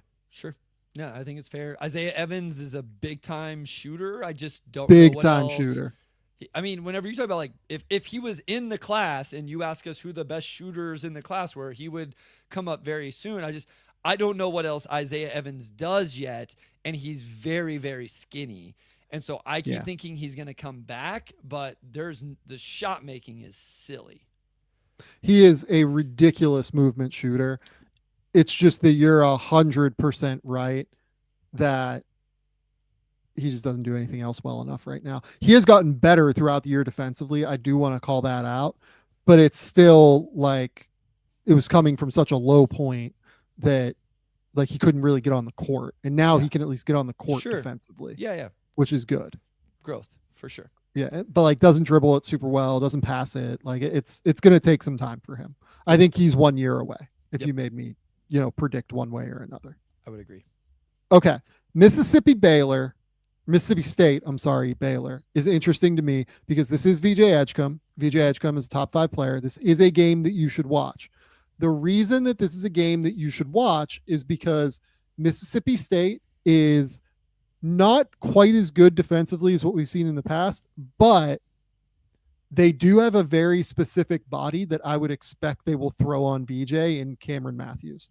And Cameron Matthews is one of the better on-ball defenders in the country. He is a long NBA-style athlete at 6'7", like 230 pounds, and he is like physical. He will try to bother and get under VJ's skin. And the reason that I'm assuming it is going to be him is that Baylor is going to run out moments where they play like Rob Wright, Jaden Nunn, and VJ, or Jeremy Roach, Rob Wright, and VJ, Roach and Nunn and VJ, right? Like they almost always play 3 guards. It's very rare for them not to have 3 guards on the court. And it just kind of matches up naturally to where you can throw like RJ Melendez on, Jalen Celestine or Langston Love, and you can try and use Matthews to take away VJ on the wing, given that like you can put your guards on Baylor's guards. So this is a big time matchup. I very strongly recommend watching this if you care about VJ Edgecombe and like the NBA perspective here. Yeah, so VJ is like a 6'4"-ish guard wing for Baylor. Had a very slow start, but has really come in rounded into form, especially in conference play, where he's averaging 17 a game on 45, 39, 82, big time NBA athlete, chase down blocks, low man rim protector, that kind of stuff, really good defender. And so this will be a great opportunity for him. And listen, like, I don't cheer for teams, but I do hope they win because I want the Baylor Duke matchup. Like, the idea of 2 top 5 picks where 2 other potential top 5 picks didn't even make this tournament. I think we should at least mention that if you're looking for Dylan Harper, Ace Bailey, who you're going to hear a lot about come pre-draft, these guys are not in this tournament. So if you can get a VJ versus Cooper matchup, I think that would be, and I think VJ is the one that can really benefit from this. With Dylan and Ace particularly not playing, VJ can continue to build steam into this top 5, and especially if he plays well, shoots the ball well, and shows that high-level defense. So VJ Edgecombe, definitely a guy that if you haven't seen him yet, you definitely want to go watch him play. Yeah, just like a nuclear athlete, but somebody who really plays hard as well. Yeah, sure. Like, the motor is what stands out to me most with him. He had an absolute heater in the middle of conference play where it looked like it was about to be like something serious for him. Kind of cooled off later in the year, I will say. Like, over the course of the middle 10 games, basically in conference play from January 7th until February 10th, he was averaging 19 points, 4 rebounds, 3 assists, shooting 51, 49, 88. Over his last little run of games, though, he has 2 20-point games in 9 appearances. He has 3 single-digit games over that run, and he's averaging 15 on 38, 26, 76. The shot is still a little bit streaky. It's going to take some time. He's good off the catch, but they ask him to do a little bit more than that at Baylor right now. It's just like going to take a bit of a minute for him to continue to actualize what he's all capable of, but came to basketball a little bit later and is just like a crazy, crazy upside athlete. I do have him at number 3 on my board right now. He will not leave the top 5 of my board. I feel quite confident of that. I actually just moved him to number 3 as well. So yeah. So guy to watch for sure. And hopefully we get the Cooper VJ matchup because that'd be incredibly fun. And we get like the VJ versus Sion and Tyrese and all of that, or Tyrese against those guys, and then also does he get switched on to Cooper for some possessions, and it would just be really fun. So okay, next little group. We don't have to spend a lot of time on this little pocket, actually. So Oregon, Liberty, Arizona, Akron. Oregon, you know, their best players really are TJ Bamba, Nate Biddle, Jackson Shellstead right now. KJ Evans was the guy that I was a little bit excited about coming into the year because of his defensive playmaking. I know, but it just hasn't happened. No, right? They tend to play their older guys, like, you know, outside of Shellstead, all 4 of their 5 starters are seniors, and then they bring Raheem Moss, who's a transfer from, if I remember correctly, Toledo, and Keyshawn Barthélemy are like just off the bench, and those guys are also older seniors, right? Just a really old team that is physical and is strong. Nate Biddle, I will say, you know, really, really good high-level defender on the interior, will have a chance to play in the NBA just because he is a defender, and he does, I believe, have another year due to a medical red shirt. I would expect he would exercise that too. And can also shoot it a little bit. Like, he took 100 threes this year and made 33%. I don't think he's quite athletic enough for the NBA yet, but there is some talent there.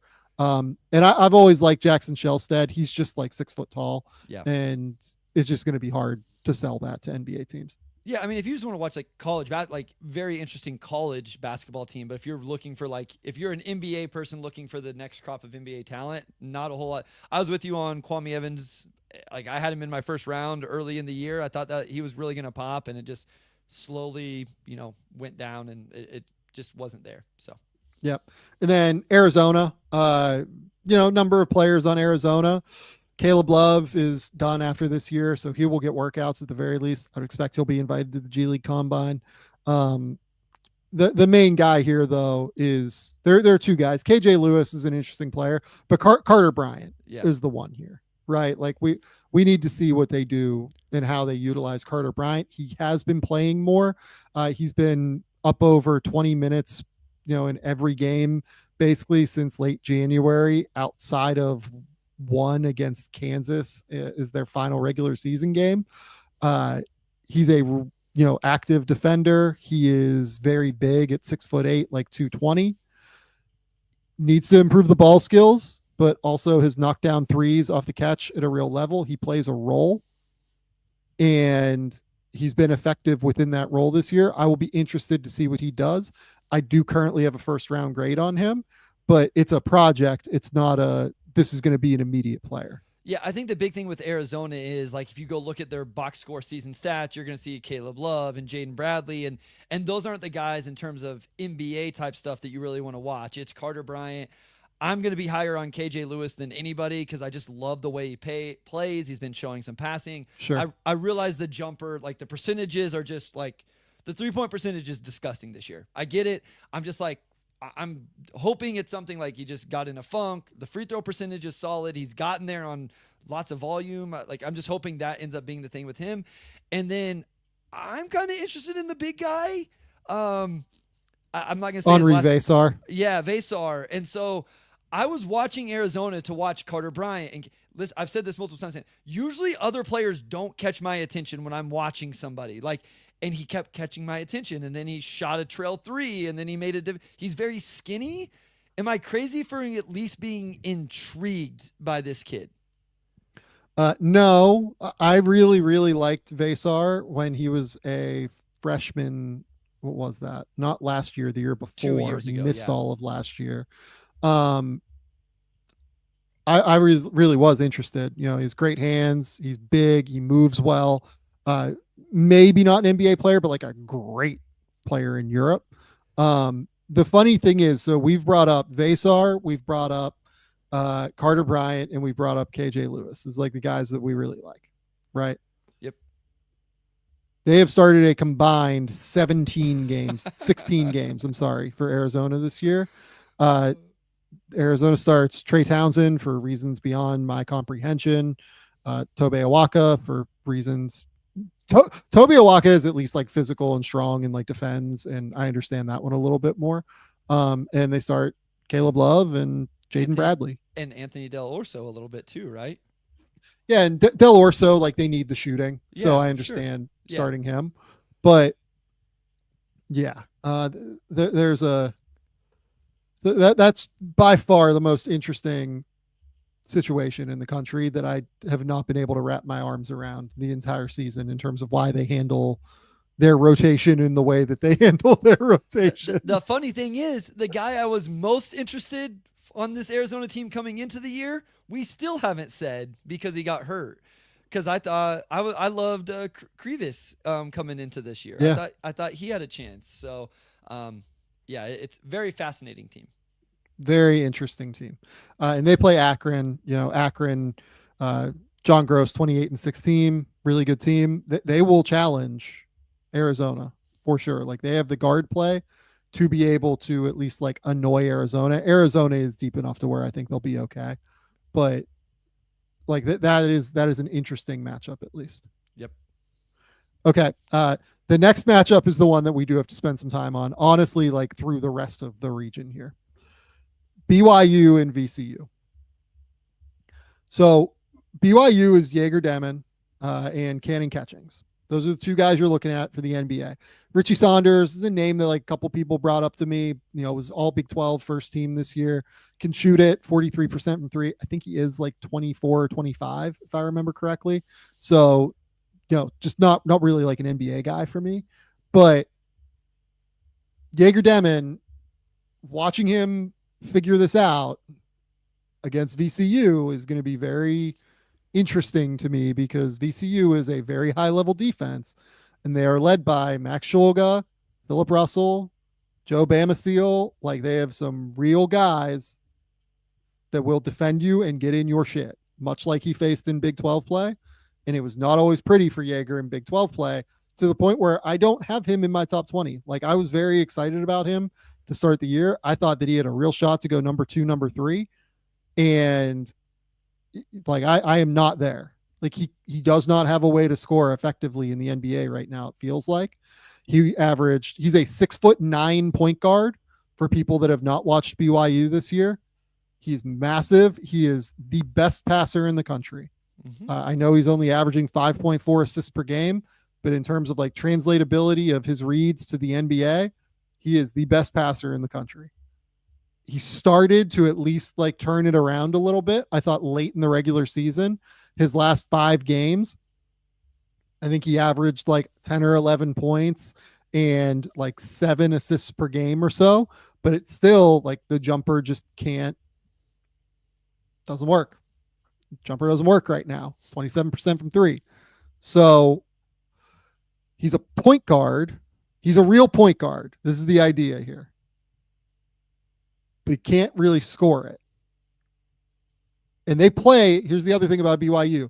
You can't really look at this and go, is it like a Scotty Barnes situation where Florida State, they just like didn't give him space as a bigger body to actually be existing in the lane. That's not BYU. BYU is coached by Kevin Young, who ran the Phoenix Suns offense last year, who plays a style of play that is extremely well spaced, that is very, organized. It looks like an NBA scheme. So this is watching Jaeger is a big one for scouts. I would bet you that this game, Jaeger Demon against Max Shulga, particularly, will have some scouts there. Like people will want to try and get a read on this.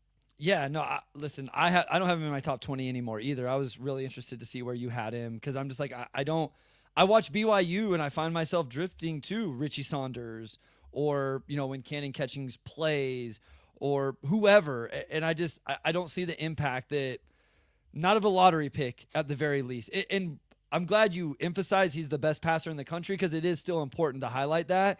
But it's just like the other stuff isn't there. And to your point, he's going to play against a VCU team. Like Shulga, like that dude gets after it. Like he got some stuff to his game and the way he plays. I know you do. And it's not just offensively. How many years do I have to talk about Max Shulga as a real dude? Well, I have Max Shulga as a top 40 player right now. That is my ride or die this year. Max Shulga is an NBA player. That's my ride or die. This is your last year to do it, but like surely he's out of eligibility now, right? Because he is out of eligibility. Yeah. He's eligible for the draft this year. Yeah. Max Shulga he started out at Utah State, then VCU the last 2 years on almost 600 3-point attempts, shot it at 39% on over 500 free throw attempts, 82%, can really shoot it, really competes. Has like this mentality that you want to see. And this is a great opportunity for him to go and do it against, like you said, with scouts in the stands because they will be there watching Jaeger. I assume they're going to come watch Cannon Catching still and, even maybe get a look at Richie Saunders. So great opportunity for Max Shulga. Shulga is aggressive. He's physical on defense. He's quick. He's not like long necessarily, but he is, I am a fan. Gets a shot off really quick too. I love it. Yeah, I am a big Shulga fan. Last 2 years, he's at 40% from 3 on like 400 attempts. Like the guy fires and he has some ability to break down guys off the bounce a little bit. He's just very creative. Like he's not as shifty as Austin Reeves. Like he's just not, he doesn't have that through his hips. He doesn't have that ability to like actually like slide through the defense and slither through like Reeves does. That's why he won't be this. But his mentality and the way that he attacks the game, it reminds me a lot of him. Sure. No, he's fun. This will be a really good one for him. VCU coming out of the A10. Yeah, I love him. I think that this hopefully will be a bit of a coming out party for him. Sure. In this game. Yeah. Okay. Next is Wisconsin, Montana. Wisconsin, has some bodies that are interesting for the NBA. Like John Tonje has been fantastic this season. I think he is 24 before he plays an NBA game. Knocked down 39% of his 200 3-point attempts this year. Big frame at 6'5". I'm very interested to see what he comes in at height wise. Yeah. Like if he's like 6'3", 7'5", it's like kind of a non-starter at the next level. If he's, 6'5", then we might have a stew going here. But I'm, cautiously optimistic about Tonje because he is such a high level shooter and he's so physical with the way he gets to the line. Yeah, let's just say I've just slowly moved him up my board because I'm like, he just keeps making shots. He keeps getting to the free throw line and making them.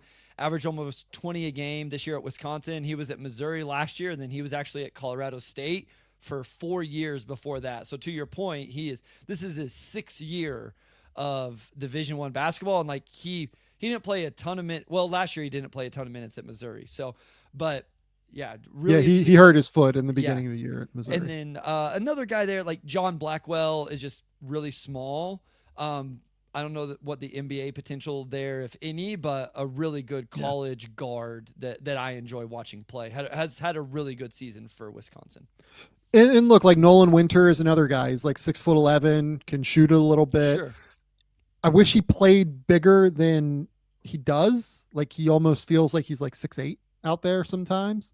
Not his listed 6'11", so that's a concern there. But a lot of like maybe NBA players for Wisconsin. Probably don't have to watch the Montana game, but if they play BYU or VCU, like maybe some interest there.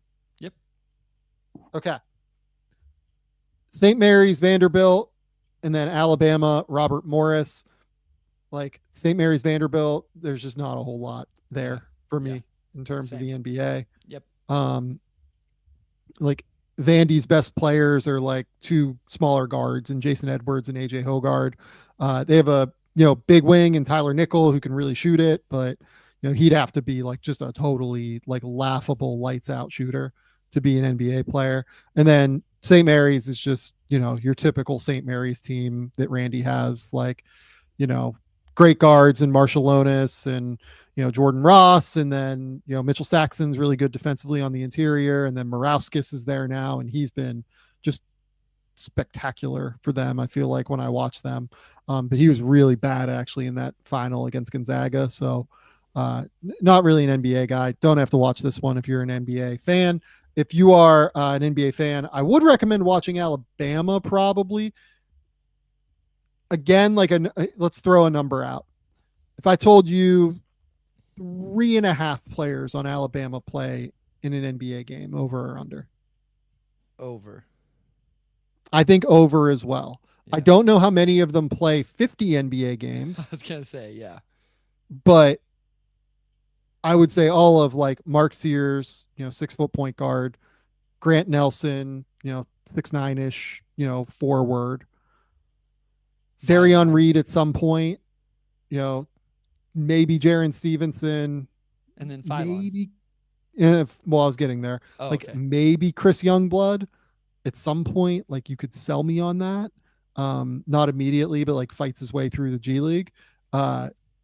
Maybe Aiden Holloway at some point, like just being a high level shooter. But the key here is Phylon. Phylon is like the actual player here. I like Darion Reed, and he would be another guy like a freshman to sophomore jump. I'm like it hasn't happened this year, but I like his game, and I will be very high on him going into next year, expecting a sophomore jump for him. But yeah, Sears is interesting. Got a lot of stuff last year, like started getting like this Jalen Brunson conversation comp stuff. That's just, but Phylon is the guy. Yeah, insane. But Phylon is where are you on Phylon? I had moved him way down my board, and then I moved him back up a little bit. So I'm all over the place with him. He's one of those, like, I love the way it looks, and I kind of believe in the way it looks, and I love the touch. And then sometimes it's like it's just not productive, and so then I struggle with that. So I still like end of first round still, but I'm struggling. I have him in like the 20 to 30 bucket right now. Yeah, same. Yep. I agree with you. The way it looks right. It looks like an NBA guard. It looks like it should look. It's just not consistent in the way it looks. I thought his game, I haven't watched the game today where he apparently played terrible, but I thought his game, like in the last week of the season against Florida, was awesome. I thought his game against Auburn was really good. And then their first game against Kentucky at the SEC tournament, he had 21 and it looked like amazing. And I was like, okay, so, the ability to like slow down, decelerate, the ability to use his speed, like he gets into the paint. He's just very skinny, and like it's going to be a real project. I think he'd probably be better off returning just to like develop and get stronger to be able to start his career successfully. But if he enters, I think I would guess he goes in round 1 right now, but it's an open question for sure. He's a test guy and he sees where it goes. Yeah, no, I'm with you. Like he plays with this low center of gravity. Again, he plays with great touch. He has some change of pace. He has the nuance, like all of that stuff. But then it's also like, I want to see it be more consistent. It just seems like it's been real up and down, but he is a freshman, playing in the SEC. So a little bit understandable there.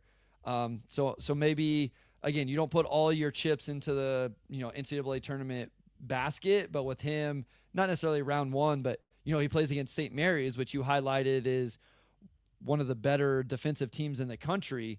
And he plays well against them and they go on a little run and, maybe plays Wisconsin or whoever. That would be intriguing to me. So, yeah. Let's go down now to the Midwest. Okay. Houston against SIU Edwardsville, which I believe is, I can't remember what it might not be SIU Edwardsville, it might be SIUE now, like in terms of the way you're supposed to talk to them. Okay. Houston has a number of interesting players. Maybe we'll talk about them if they, as it refers to getting to like the next matchup against Gonzaga or Georgia. But, JoJo Tugler and your guy, not Tugler, but Uzan. I mean, JoJo Tugler is my guy, but Uzan has been fantastic here late in the year. Like there's just not another way to phrase it. His ability to continue to get comfortable, I feel like that's the thing. Like he's not massive, right? Like he's kind of a skinnier guard, and it felt like it took him a minute. Like even though he played at Oklahoma, it felt like it took him a minute to like adjust to Big 12 basketball a little bit. But once he did, I'm not sure there are 5 better guards like than him right now with the way that he's playing. Basically, if you look since January 22nd, like the numbers are pretty real. He's averaging 14, 3, and 4 with only 1.5 turnovers per game, but he's shooting 49, 48, 76 while also defending, making great decisions every time. The way this Houston offense works, like nobody's going to get like hyper loose, on a consistent basis. They go with who's hot on the night.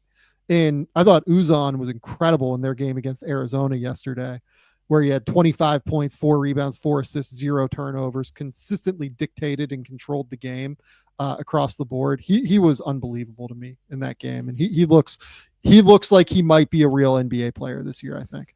Yeah, like I'm very interested. Like you say, he's kind of figured it out.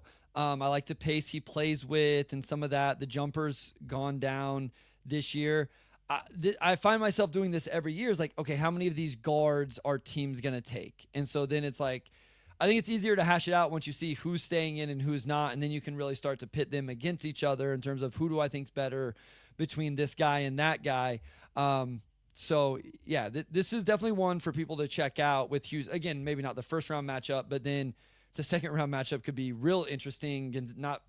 Gonzaga, not from an NBA draft perspective. Georgia, definitely from an NBA draft perspective. But between Uzan, JoJo Tugler, big-time defensive player with what does he do, offensive type questions.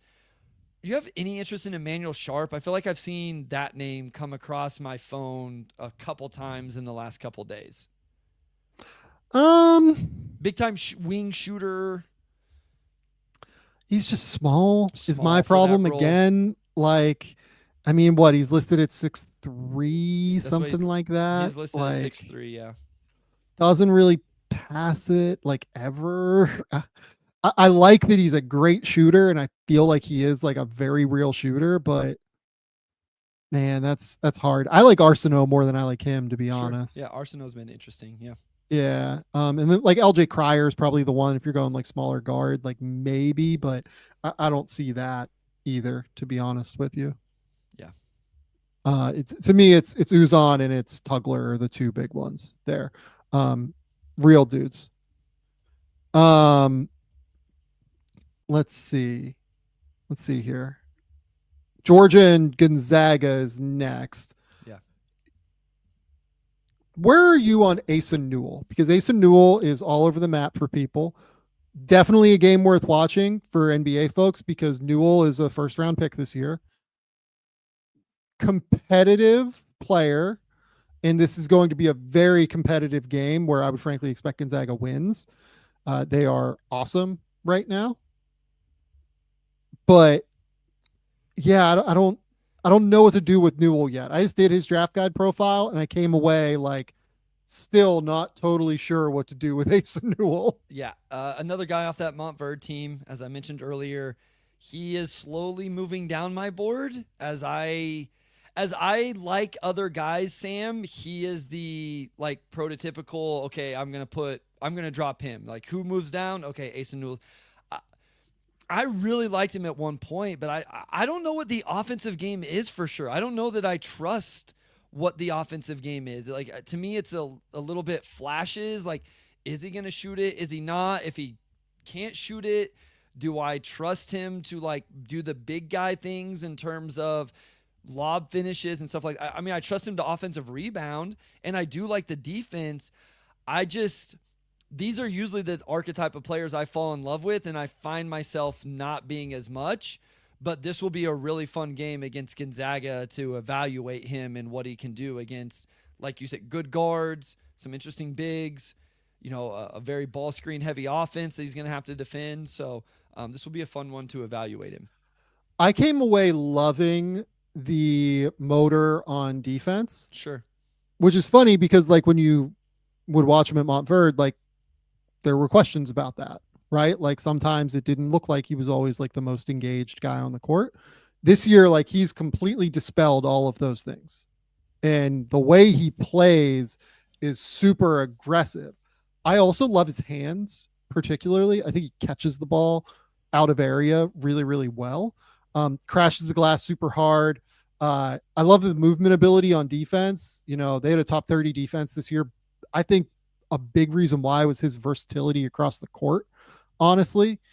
But like you compare him, it's funny. We just got this comment here to Taylor Hendricks, and I don't think it's very dissimilar defensively to Hendricks. Honestly, I think I like Newell's movement skill a little bit better than Hendricks. Yeah. But Hendricks had like a very clean offensive role fit. Yep, agreed. And I don't know what Newell's offensive role fit is because I didn't love the handle. I didn't love the like passing vision. I felt like he would get into that like foul line extended area and get ripped a little bit too often on like digging ball handlers. The shooting, not quite there yet, but I think like a real developable skill, right? Yeah, I think like that's what I've held on to. Like synergy numbers, these aren't completely updated, but the last time I looked, he was 43% on unguarded catch and shoot 3-point attempts. Like, I don't know how many attempts that was, but like, I do think he eventually shoots it. And like, I think that's what's held on to like lottery mid first round range for me with him. But like at one point I thought I was definitely going to have him in the top 10 and I did too. That's not where I have him anymore. So I know I sound negative. It's not like I'm like into the first anymore. It's just not as high as what I was at one point. And particularly here in regard to Gonzaga, like a matchup, honestly, that he should be fairly successful with, in my opinion.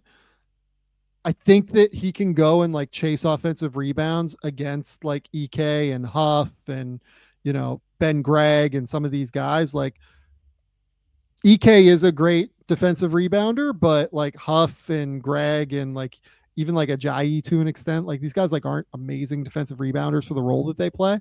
So I wonder if there is a world for him to play, like be the best athlete on the court, which he will be, and like just kind of dominate the game that way a little bit. But we're also going to get like, he's going to be asked to switch on to like Ryan Nembhard, who's one of the best point guards in the country. And that'll be really fun to watch because I think that he, should have some relative success there in some respect. Yeah, no, I agree. It'll be fun. Another guy I like on Georgia is Silas Demery. I don't know. Like I also really like him. He has been amazing to finish the year. Yeah. And I think he can really guard. He is a smaller guard, but like your primary on-ball guard, really defends. Has had some games where he's really shot He's the not ball. that small, man. Like he's like four probably. Like he's big dude. Sure. Yeah. 38% from 3 this season, which is a good number for him. So he's an interesting player for sure. So DeMary, since his last 9 games, since February 8th, it looks like 20 points, 4 rebounds, 3 assists per game, 42, 39, 77, and getting to the line like a real number of times here, has really started to figure it out. This will be a fun recently. matchup for him against those Gonzaga guards and that offense, navigating ball screens, all of that stuff. So this will be fun. This will be a good one to evaluate those two guys, both of those guys on Georgia. Asa for sure. And I think the matchup I would like to see most from it's interesting. So like both those teams, Georgia does not present problems to me for Houston, in all honesty. It's like Houston is just a drastically better version of what Georgia wants to do. I think Gonzaga could present some problems for Houston that could be fun to watch, but ultimately, like I would expect Houston to be able to come through and like win this, little pod pretty easily. They're just an awesome, truly ridiculous basketball team. I would be interested from a scouting perspective to see Newell though against that Houston front line. Yeah, sure. That would be really fun. I agree. Yeah. Okay. Next pod, not going to be one where we spend a lot of time. No. Clemson and McNeese, Purdue and High Point. I think that both of these teams are on upset watch, frankly, in this spot. Clemson, their best player to me is Chase Hunter, who is, I think, 25 before he plays an NBA game, 24 or 25. I would expect he gets real looks like on a two-way. Has become just like a lights out shooter this season, 41% on 6 attempts per game. Defends at a high level, just like a real player to me. Yeah, no, that really, but like really, a backup point guard, to be clear. Yeah, let's just say really scores the ball and done it extremely efficiently. Couple other names that like people might recognize, and like Ian Shefton and Victor Locken, Victor Locken was at Cincinnati last year, but not a team that's really on the NBA draft radar in terms of the personnel. No. McNeese is fun. That's Will Wade's team. Will Wade's one of the best coaches in college basketball. Some high major needs to hire him yesterday. It's laughable that he's still at McNeese State when what he did back then was, a fraction of what coaches get to do legally now. No, it's I watched Blue Chips last night. I just was like laughing. I'm like, this movie this is so outdated now, because you know what? Like you want to give a kid in Indiana a tractor, like just give him the tractor. It's okay. No big deal. That's right. Just sign an NIL deal with John Deere and you're good to go. Like it's all good. That's right. Let Will Wade make strong ass offers for you. That's it. That's what we need. Look, like Kadir Copeland is really fun. Christian Schumett, like they have like a number of Sincere Parker, can really, really, really score the basketball like off the bench. Like he's going to really go nuts when he's in the game. I think that they beat Clemson. I will just say that. Nice. And then Purdue. Why have we not talked more about Trey Kaufman-Renn this year? In your opinion, this is as the an one. NBA player. This is the one I wanted to ask you about, because like we've talked Braden Smith a little bit. Kaufman-Renn is a guy that I haven't given enough attention to, and is a guy that's like, okay, like I've kind of not given it the attention it deserves. I'll round back into shape like once this season's over. Like I'm trying to track all of these guys. So I wanted to ask you, like, this was what I was going to bring up. I assumed you'd give your Braden Smith spiel, and then I was going to ask you, like, does Trey Kaufman-Renn not at least get a cup of tea and some workouts? And like, he's massive. Like, I feel like he has an NBA body, putting up crazy numbers. Is it just because he can't shoot? Like, is that the reason we don't talk about him at all? Yeah. What's the role is kind of my question. Yeah. Like what he's too small to be a 5. Yep. He's not quite skilled enough to be a 4 really. So what is the role at the end of the day? Like he plays a decent amount of 5 on that team. Like they'll, Caleb First will play with him a decent amount, but like mostly he's going to be playing, the 5 for them, or like the whatever you want to call it, right? Yeah. 4.5 maybe. And I just don't know what he's not a guy who rebounds particularly well. He passes well, like I'll give him that for sure. He's a great college player, like unbelievable college player. I need to know more about where the skill level is from a dribble, pass, shoot perspective. The passing is there. I would like to see more of like the perimeter dribbling skill and the shooting. Like we just don't know where that is, in my opinion. Yeah, no, I agree. It's just like he's very productive, has real size for a forward, but like you say, if he can't actually play forward, then that size doesn't matter when you're trying to play him as like the center or the 5. So yep. And then High Point just has one of the most fun offenses in the country if you haven't watched them yet. Again, if you're an NBA fan, like not something you need to watch, but Alan Huss is a, Creighton disciple from that tree, right? The McDermott tree. I can't remember if he was there with Altman at all or not. I think he wasn't off the top of my head, but really, really high level basketball coach, really sharp guy. The way that they run their offense is spectacular. Like if NC State doesn't hire Will Wade, like that's the guy that they should hire. Like Justin Gainey, like all due respect, like hasn't really proven it yet. Huss has proven it at a high level and runs a really attractive brand of offense to me, to where that would be my kind of move if I was them. Really, really good player, a really, really good coach. And then player wise, I've always liked DeMaurian Williams. I'm just going to say, he was at Texas Tech for a minute. Didn't really work out. They also have Bobby Pettiford. Shout out Kansas legend, Bobby Pettiford, Bryce. Yep. And then Kamani Hamilton. Like, there's some other guys that are kind of interesting too. Not NBA players though. The next big one though is this Texas Xavier Illinois pod, where the winner of Texas and Xavier will get to play Illinois. Trey Johnson plays for Texas. We'll get to see him on Wednesday. Yep. We will get to see him against a Xavier team that is, I don't know, how would you define this Xavier team? They're about equal in terms of like all of the metrics, mostly driven by, their perimeter attack in Davion McKnight and Ryan Conwell particularly. The fun thing about this Texas matchup to me is, does Xavier decide to guard Trey Johnson with Dalen Swain? Yes, please. It's interesting from a matchup perspective, just because like you can probably swing it, but the way that Xavier plays, like their starting lineup, for instance, like, it's Marcus Foster, Swain, McKnight, Conwell, and Zach Fremantle. I guess that you could put Foster on Kaluma. Oh, yeah. And then you could go. You don't have the other matchups. You don't have the size to then put on Kaluma. Yeah. And like Foster's like 6'4", 215 or something. Like he's strong enough to do it.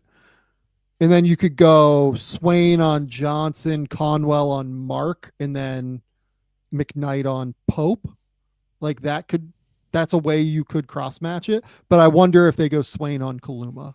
So for everybody listening, Trey Johnson is a potential top 10 for a lot of people. I shouldn't say, for some people, top 5 pick, big time scorer for Texas, big time shooter, 6'5", like shooter wing. Yes. Yeah. Skinny, not a big time athlete, but a big time shot maker, makes tough shots. Playing against Xavier, who Dalen Swain is probably not a 2025 guy, but maybe a down the road guy as he continues to figure out his offense. That's like, what, Sam, 6'8", 6'9", wing forward, long, athletic, really good defender that I think would be fascinating because his size could give Trey Johnson issues. And then I would be interested if Trey could like actually beat him off the bounce or give him a shot fake and create an advantage with his handle or something like that. But then Xavier also has Ryan Conwell, who's a really interesting, I think an interesting potential job. I love Conwell. Yeah, can really shoot it. Really, like if you're going to be a shorter guard, not that he's not like under 6 foot, but like he's like he's strong. He's built very, very strong, and that's how you have to hold up. So they have some other matchups they could throw at him as well, along with Xavier's going to run a lot of ball screens from all of their perimeter players. So Trey Johnson is going to have to defend ball screens throughout this game, and so we're going to be able to evaluate that. Yeah, I think that is generally right. Like, I am really interested to see how Trey Johnson deals with the length. Yeah. Kind of even like across the wing, like they can throw different body, like you can throw Foster on him and that'd be okay. Like you can throw Ryan Conwell on him and like really have Conwell get under his shit, because Conwell is like a long physical dude. Yes. Yeah, that's a fun matchup to me. Xavier and Texas. Texas is a hard watch, just to be honest with you. Like their offensive scheme is miserable. It is, really, really, really archaic. Like they don't get like any sort of, it's so rudimentary and hard to deal with. But I would expect that Sean Miller comes up with something to be able to beat Texas, in all honesty. Yeah, no, it'll be a fun matchup. And then whoever wins gets Illinois, which has plenty of names that people should be familiar with as well. Yeah, that one, if we get Illinois and Texas, it's another top 10 prospect matchup. Yes. Where I literally have Kasparis and Trey Johnson next to one another. I have Kasparis right now. It's 7 on my board, and I have Trey Johnson at 8. Yep. So those two guys can really play. Kasparis, throughout the year has been up and down, I would say. Really had a good run there in like the beginning of February to kind of get rolling again against like Minnesota, UCLA. He was pretty good against Michigan State as well. And then like kind of went down against Duke. He was terrible in that game.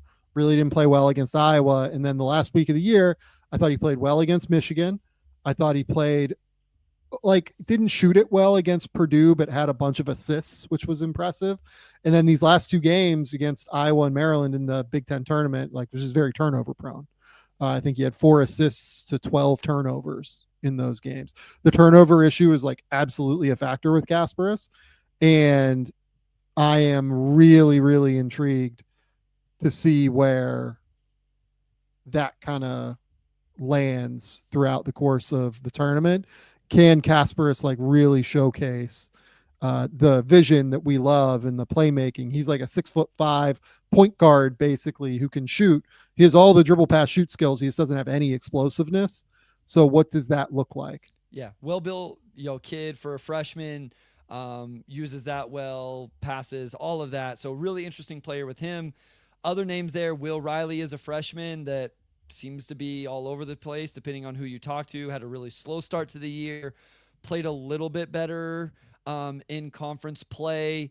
I think he's their 2nd leading scorer on the year and in conference play, like this rangy wing that definitely needs to fill out his body. But a name that you should get to know at least, because you'll hear about it. And then he's at least an NBA draft test guy. Yeah. This year. And then Tomislav Ivicic is a kind of stretch big for them that, again, I would assume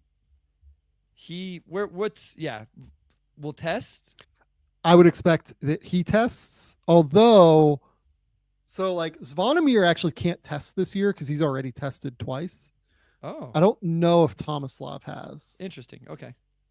So like basically Zvonimir has to decide like, am I in the draft or not? Yeah. Right. So Tomislav did not test last year. So he is eligible to test one more time. Yeah. Got you. So, be interesting with him. Yeah. Okay. Couple other notes on Illinois. Ben Humrickhouse, I believe, has another year of eligibility now because he was at Huntington NAIA before. Okay. So I think that qualifies under the JUCO stuff as well. The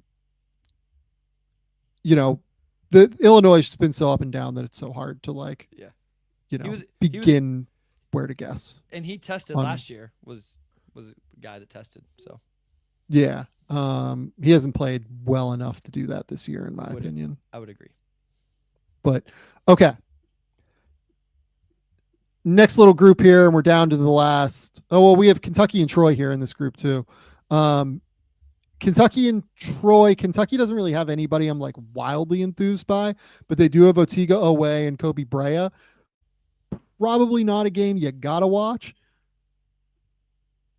if you like good, solid offense that's really fun, then yes, but not a game that's like a necessity to me. Yeah, and as we talked about either on our mailbag or whatever, Kobe Bryant is one of the best just pure shooters in the country. Last year was at Dayton in the A10 and shot almost 50% from three, led the country. This year he's shooting down at 44%, which led the conference. So big time shooter. But yeah, in general, they win. You get another good team against, Casparis or Xavier or whoever comes out of that other part, but nobody particularly on Kentucky to get familiar with right now. Yeah. Last little pod here. UCLA, Utah State. Again, like not a game we have to spend a lot of time on, and I would very much not recommend watching that if you're an NBA fan, because that game has a shot to be pretty ugly, I think, in all honesty. Utah State, like under Jared Calhoun, like plays like a pretty attractive brand of basketball. I've seen a couple people bring up Ian Martinez a little bit, but very much not any NBA talent there.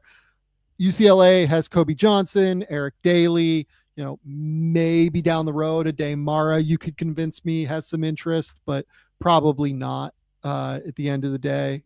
Just 7-4 and a little bit too slow. But has been better down the stretch, at least recently for UCLA. Daly and Johnson are just these big, long wings who are like defense first players. Not going to be an attractive game here. Yeah, no, not one I'm worried about as far as that.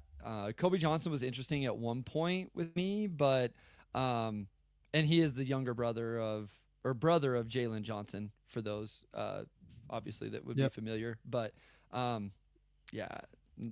a great one in terms of NBA stuff. And then finally here, our last matchup, we've got Tennessee and Wofford. Tennessee, another team that like doesn't have like a lot of interesting stuff here. Chaz Lanier, Igor Milicic, honestly. So like those two are better than Jemai Meshack. We're sure that Meshack isn't an NBA player, right? I mean, he can really defend, right? It's between him and Tugler. If you have a defensive player of the year award, I'm just begging you, like there are wrong answers. That's what I'll say. Like among that group of 10 semifinalists, there are wrong answers in terms of who you can vote for. Yeah. The two right answers are Tugler and Meshack, like for sure. Yeah. Anybody other than those two, let's hold and stop, please. Lanier's really interesting. He's obviously people big know time shooter. Yeah, Dalton Connect from last year transfer. This year you get Chaz Lanier from North Florida, over 40% from three on 8 attempts for the year.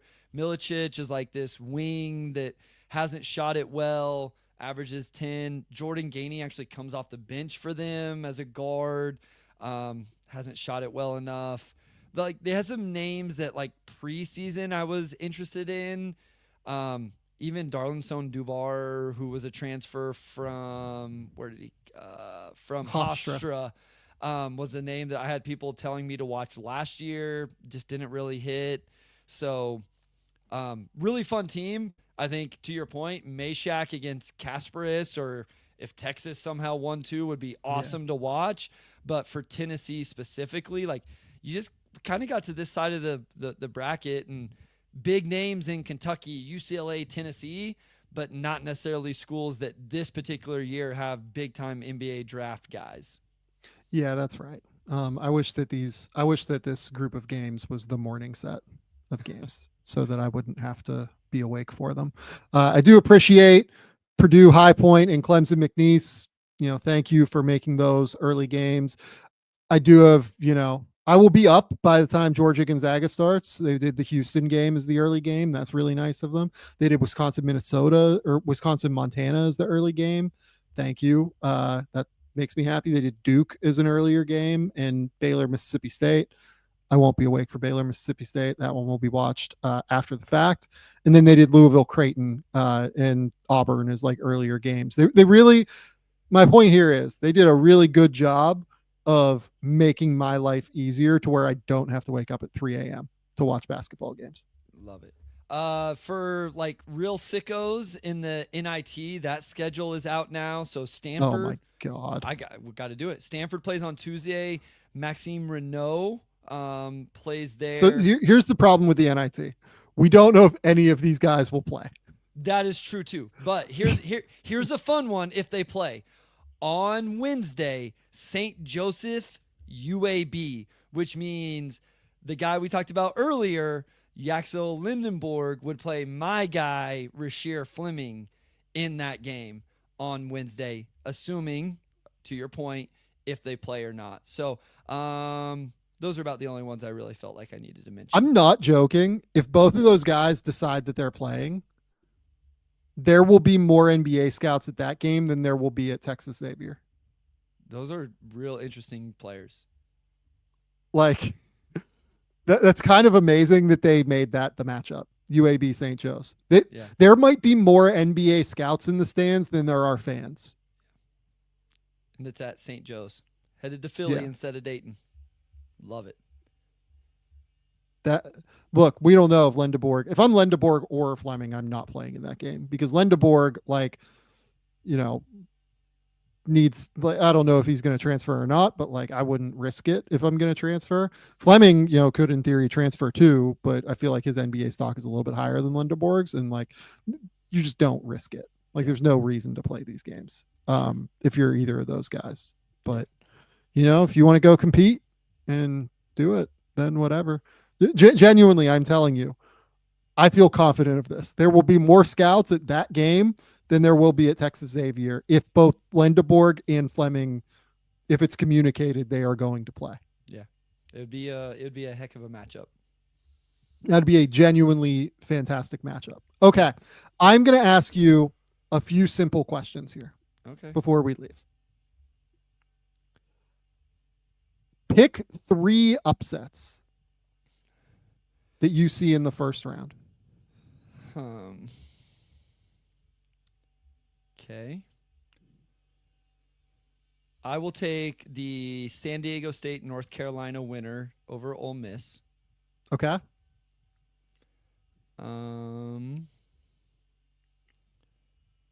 Let's go with my guy Nick Clifford over Memphis.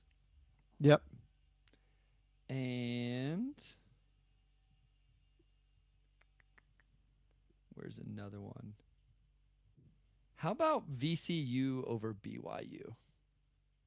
That's fun. I like those. I like those picks. Okay. I will go UC San Diego over Michigan. Yep. I like that matchup. I like the turnover potential there. I will go McNeese over Clemson. Shout out Will Wade, icon, legend. I will go Colorado State over Memphis. I like that one too. Memphis has been up and down recently. It's been a little bit funky. And the Hunter, if they're missing Hunter, that's a really hard matchup because Colorado State is playing incredibly well right now. Is there any other one that I like, that I really like? I can't convince myself to do Bryant over Michigan State. I'm not 100% there. I think Michigan State probably just controls them a little bit too easily. And if it could be one of those things where Bryant goes down early and it's bad, but there's some danger there. There are some danger spots there for Michigan State. It'll either be super tight and Bryant it's like a 50-50 game with a minute left, or Michigan State just blows the doors off the place. Yeah. It's gonna be either or. I think those are the ones I like. Yeah. Cool. Those are my 3. I think. I think Purdue handles at High Point. I think Kentucky handles Troy. I was trying to find a deeper one that could happen, but I think Wisconsin handles its business. Yeah. I mean, I think if I'm you're good. going straight seeding, Arkansas over Kansas is just a seed upset, especially if Boogie and Tiero play. But yeah, I don't trust this Kansas team at all. So I don't either. Yeah, I think that's right. I think Clemson, I think McNeese, I think Colorado State. I'm going all 12s. And I think San Diego. And then the 11s, like VCU is very live there against BYU. Whoever plays Ole Miss is live, be it San Diego State or North Carolina. If it's North Carolina, I would definitely pick them in that game. I like Missouri's matchup on Drake, to be honest with you. Like, I think that's an athletic team that could cause them some problems with Sturts. Yeah. But Drake is very good, and I think McCollum is like also one of the top 10 coaches in the country. Like, that guy is a joke. He is so good. And then like Illinois is so up and down that anybody can beat them. I just don't know if Texas or Xavier are consistent enough to like actually pick either of those teams in that matchup. Second question here. Okay. Who is your Final Four? So who do I want to go out of here? People are going to hate mine. They're going to absolutely hate it. So I'm going to go. Do you want me to go first, or do you? So I'll go Auburn. Okay. Florida. God, this is going to suck. Nobody's going to like this. I'm not picking against Duke if Cooper's healthy. Yeah. And then I will go. Who's the 3 here? Who's the 4? I'll go Tennessee just to change it up. That sucks. That's like all high seeds. That's no fun. So my immediate reaction was also to do all of the 4 number 1 seeds, to do Auburn, Duke, Florida, and Houston.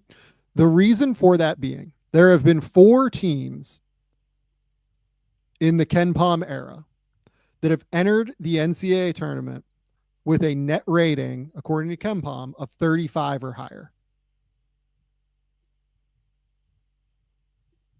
There are 4 teams this year that have a net rating of 35 or higher, and they are drastically ahead of everybody else. Duke, Florida, Houston, and Auburn are all drastically ahead of everybody else this year. Yeah. Now, here's what I will say. Auburn has not played well recently. They have lost 3 of their last 4. Arkansas like really competed with them in mid-February. Florida beat them, at home in early February.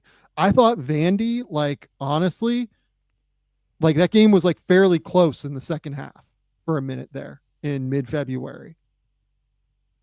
And on top of it, Ole Miss like really competed with them in the SEC tournament.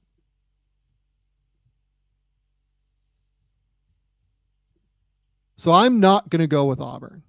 I am going to go with Duke, Houston, and Florida. Okay. The problem is that I don't know who in the East or who in the South region to go with. That was where I kept going to. Like, I just automatically look at, like, the team I think ends up with a really tough path, and maybe I just give UConn too much. Like, I think Florida having to go through, like, UConn and then potentially Maryland. Like, but I just look in that, Auburn was the number 1 overall seed, so theoretically they have the easiest, region. Like, I don't know that I trust Michigan State to do that. If Iowa State was healthy, I could talk myself into it. I could too. But without Keyshawn, I don't think that that's a Final Four team, even if they can still make noise. Maybe I'm underselling Texas A&M. Michigan did just win the Big Ten. But, yeah, and to your point, Sam, those 4 teams, they're all top 12 at least in both offensive and defensive rating.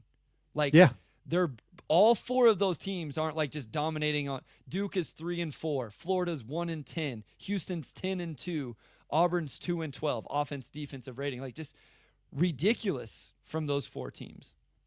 Honestly, I think I am going to do it. I just can't pick the team. Like, honestly, I think Michigan State is a real shot. Like, I've spent this whole episode talking about like Bryant having a chance against them, but like Michigan State, if they get assuming they get past like that little group, like I think that they beat Marquette and New Mexico like fairly easily, frankly. Iowa State is without Keyshawn Gilbert. Ole Miss, North Carolina, San Diego State, like those teams, I think are eminently beatable. I don't know. Like I'm going to go all 4 number ones. I'm going to go Auburn, Duke, Houston, and Florida. Can't wait for the 11 seeds to make a run to the Final Four, and I hope they do. That'd be amazing. Yeah, that'd be incredible. Pure chaos. But here's the thing. Like I feel like by picking all 4 1 seeds, that's almost like fading. You know what I mean? Yeah. Nobody else picks all 4 1 seeds. Sure. Yeah. It's just like 1 year it's got to happen again, right? Like, so. Yeah. Maybe this is it. Okay. And then what is your title game and champion? Florida. Let's go Florida, Duke. Yeah. And I just think Duke's really good. And so I'll go Duke. Yeah, I would go Florida, Duke, and I also would say Duke. I think Duke is the best team. Yeah. If Cooper is not healthy, then changes the calculation. Changes the calculus entirely. Also, and I'll also say, what is Malik Brown's status? Because I think that changes the calculation a little bit too. Because that dude is awesome on the defensive end, and very good. If Common isn't able to do some necessary things, you have that guy to come in and play minutes. And if that's not there, that's an issue in terms of winning a national championship for me as well. Yeah, I mean, I would say that, if Cooper is not healthy, I think Alabama is like a real shot here and is live. Yep. And if that's the case, I would say if Cooper is not healthy, I would say my finalists are Houston and Florida. And in that game, I would probably take Florida. Or man, that's hard. Houston's a great team. Yep. Houston is so good. The teams I feel really good about are Duke, Houston, and Florida. Like if you maybe pick 3 guys, like I would three players, like I'd just be like, yeah, I believe in them, like full scale. Sure. Those teams. So yeah, Auburn's tough. They're not playing well right now, but Pearl's good enough to where I think he'll figure it out. Okay. That's all we got today. On Wednesday. Correct. You're clear Wednesday? Sure. Well, I'm on spring break. Great. Okay. On Wednesday, Bryce and I are going to do a 2025 NBA mock draft before the NCAA tournament. It'll be very fun. We're going to dive in. We're going to talk about all these players. Go to the Game Theory socials. Game Theory Podcast with Sam Vecenie, Game Theory Sam V. X, Instagram, TikTok, Blue Sky, Threads, whatever social media platform you're on, go subscribe. Go hit the subscribe button right below you. If you're watching this on YouTube, if you're not, if you're listening on the stream, hit the subscribe button on whatever podcasting platform that you're using. But I wouldn't mind if you went and hit that subscribe button on YouTube as well. It would really help support the show. Really, really helps with the ratings in general. Really, really helps us get more people into the mix and know what's going on with the show. That's all we got. Bryce, what do you have going on? That's it. Like I say, I'm on spring break, so I get to wake up tomorrow and turn on basketball and do that all week. And so my wife took off on Friday so we can watch the Friday games together. My parents are going to Wichita for the games there this weekend. So our family will be watching hoops. We love this week. I love it. I love it so much. Tell the people where they can find your work. Tell the people what's going on. Yeah, at Motor City Hoops on Twitter, on Blue Sky. Subscribe to the Motor City Hoops Substack. I got some stuff going over there, Piston stuff. Your team plays the Pistons. Write about them, do some video breakdowns, all of that. And definitely subscribe to the Game Theory Podcast. Like Sam says, helps us grow the channel, all of that. You don't miss anything that we put out, that Sam is putting out over here. But yeah, other than that, I am right here with Sam Vecenie on the Game Theory Podcast. Go to The Athletic. Keep me employed over there. I will have a mock draft myself up later this week, explaining what teams I think actually are thinking as we head into March Madness. That's it. That's where we're at. Go subscribe to the Game Theory Podcast. Until next time, we'll talk soon.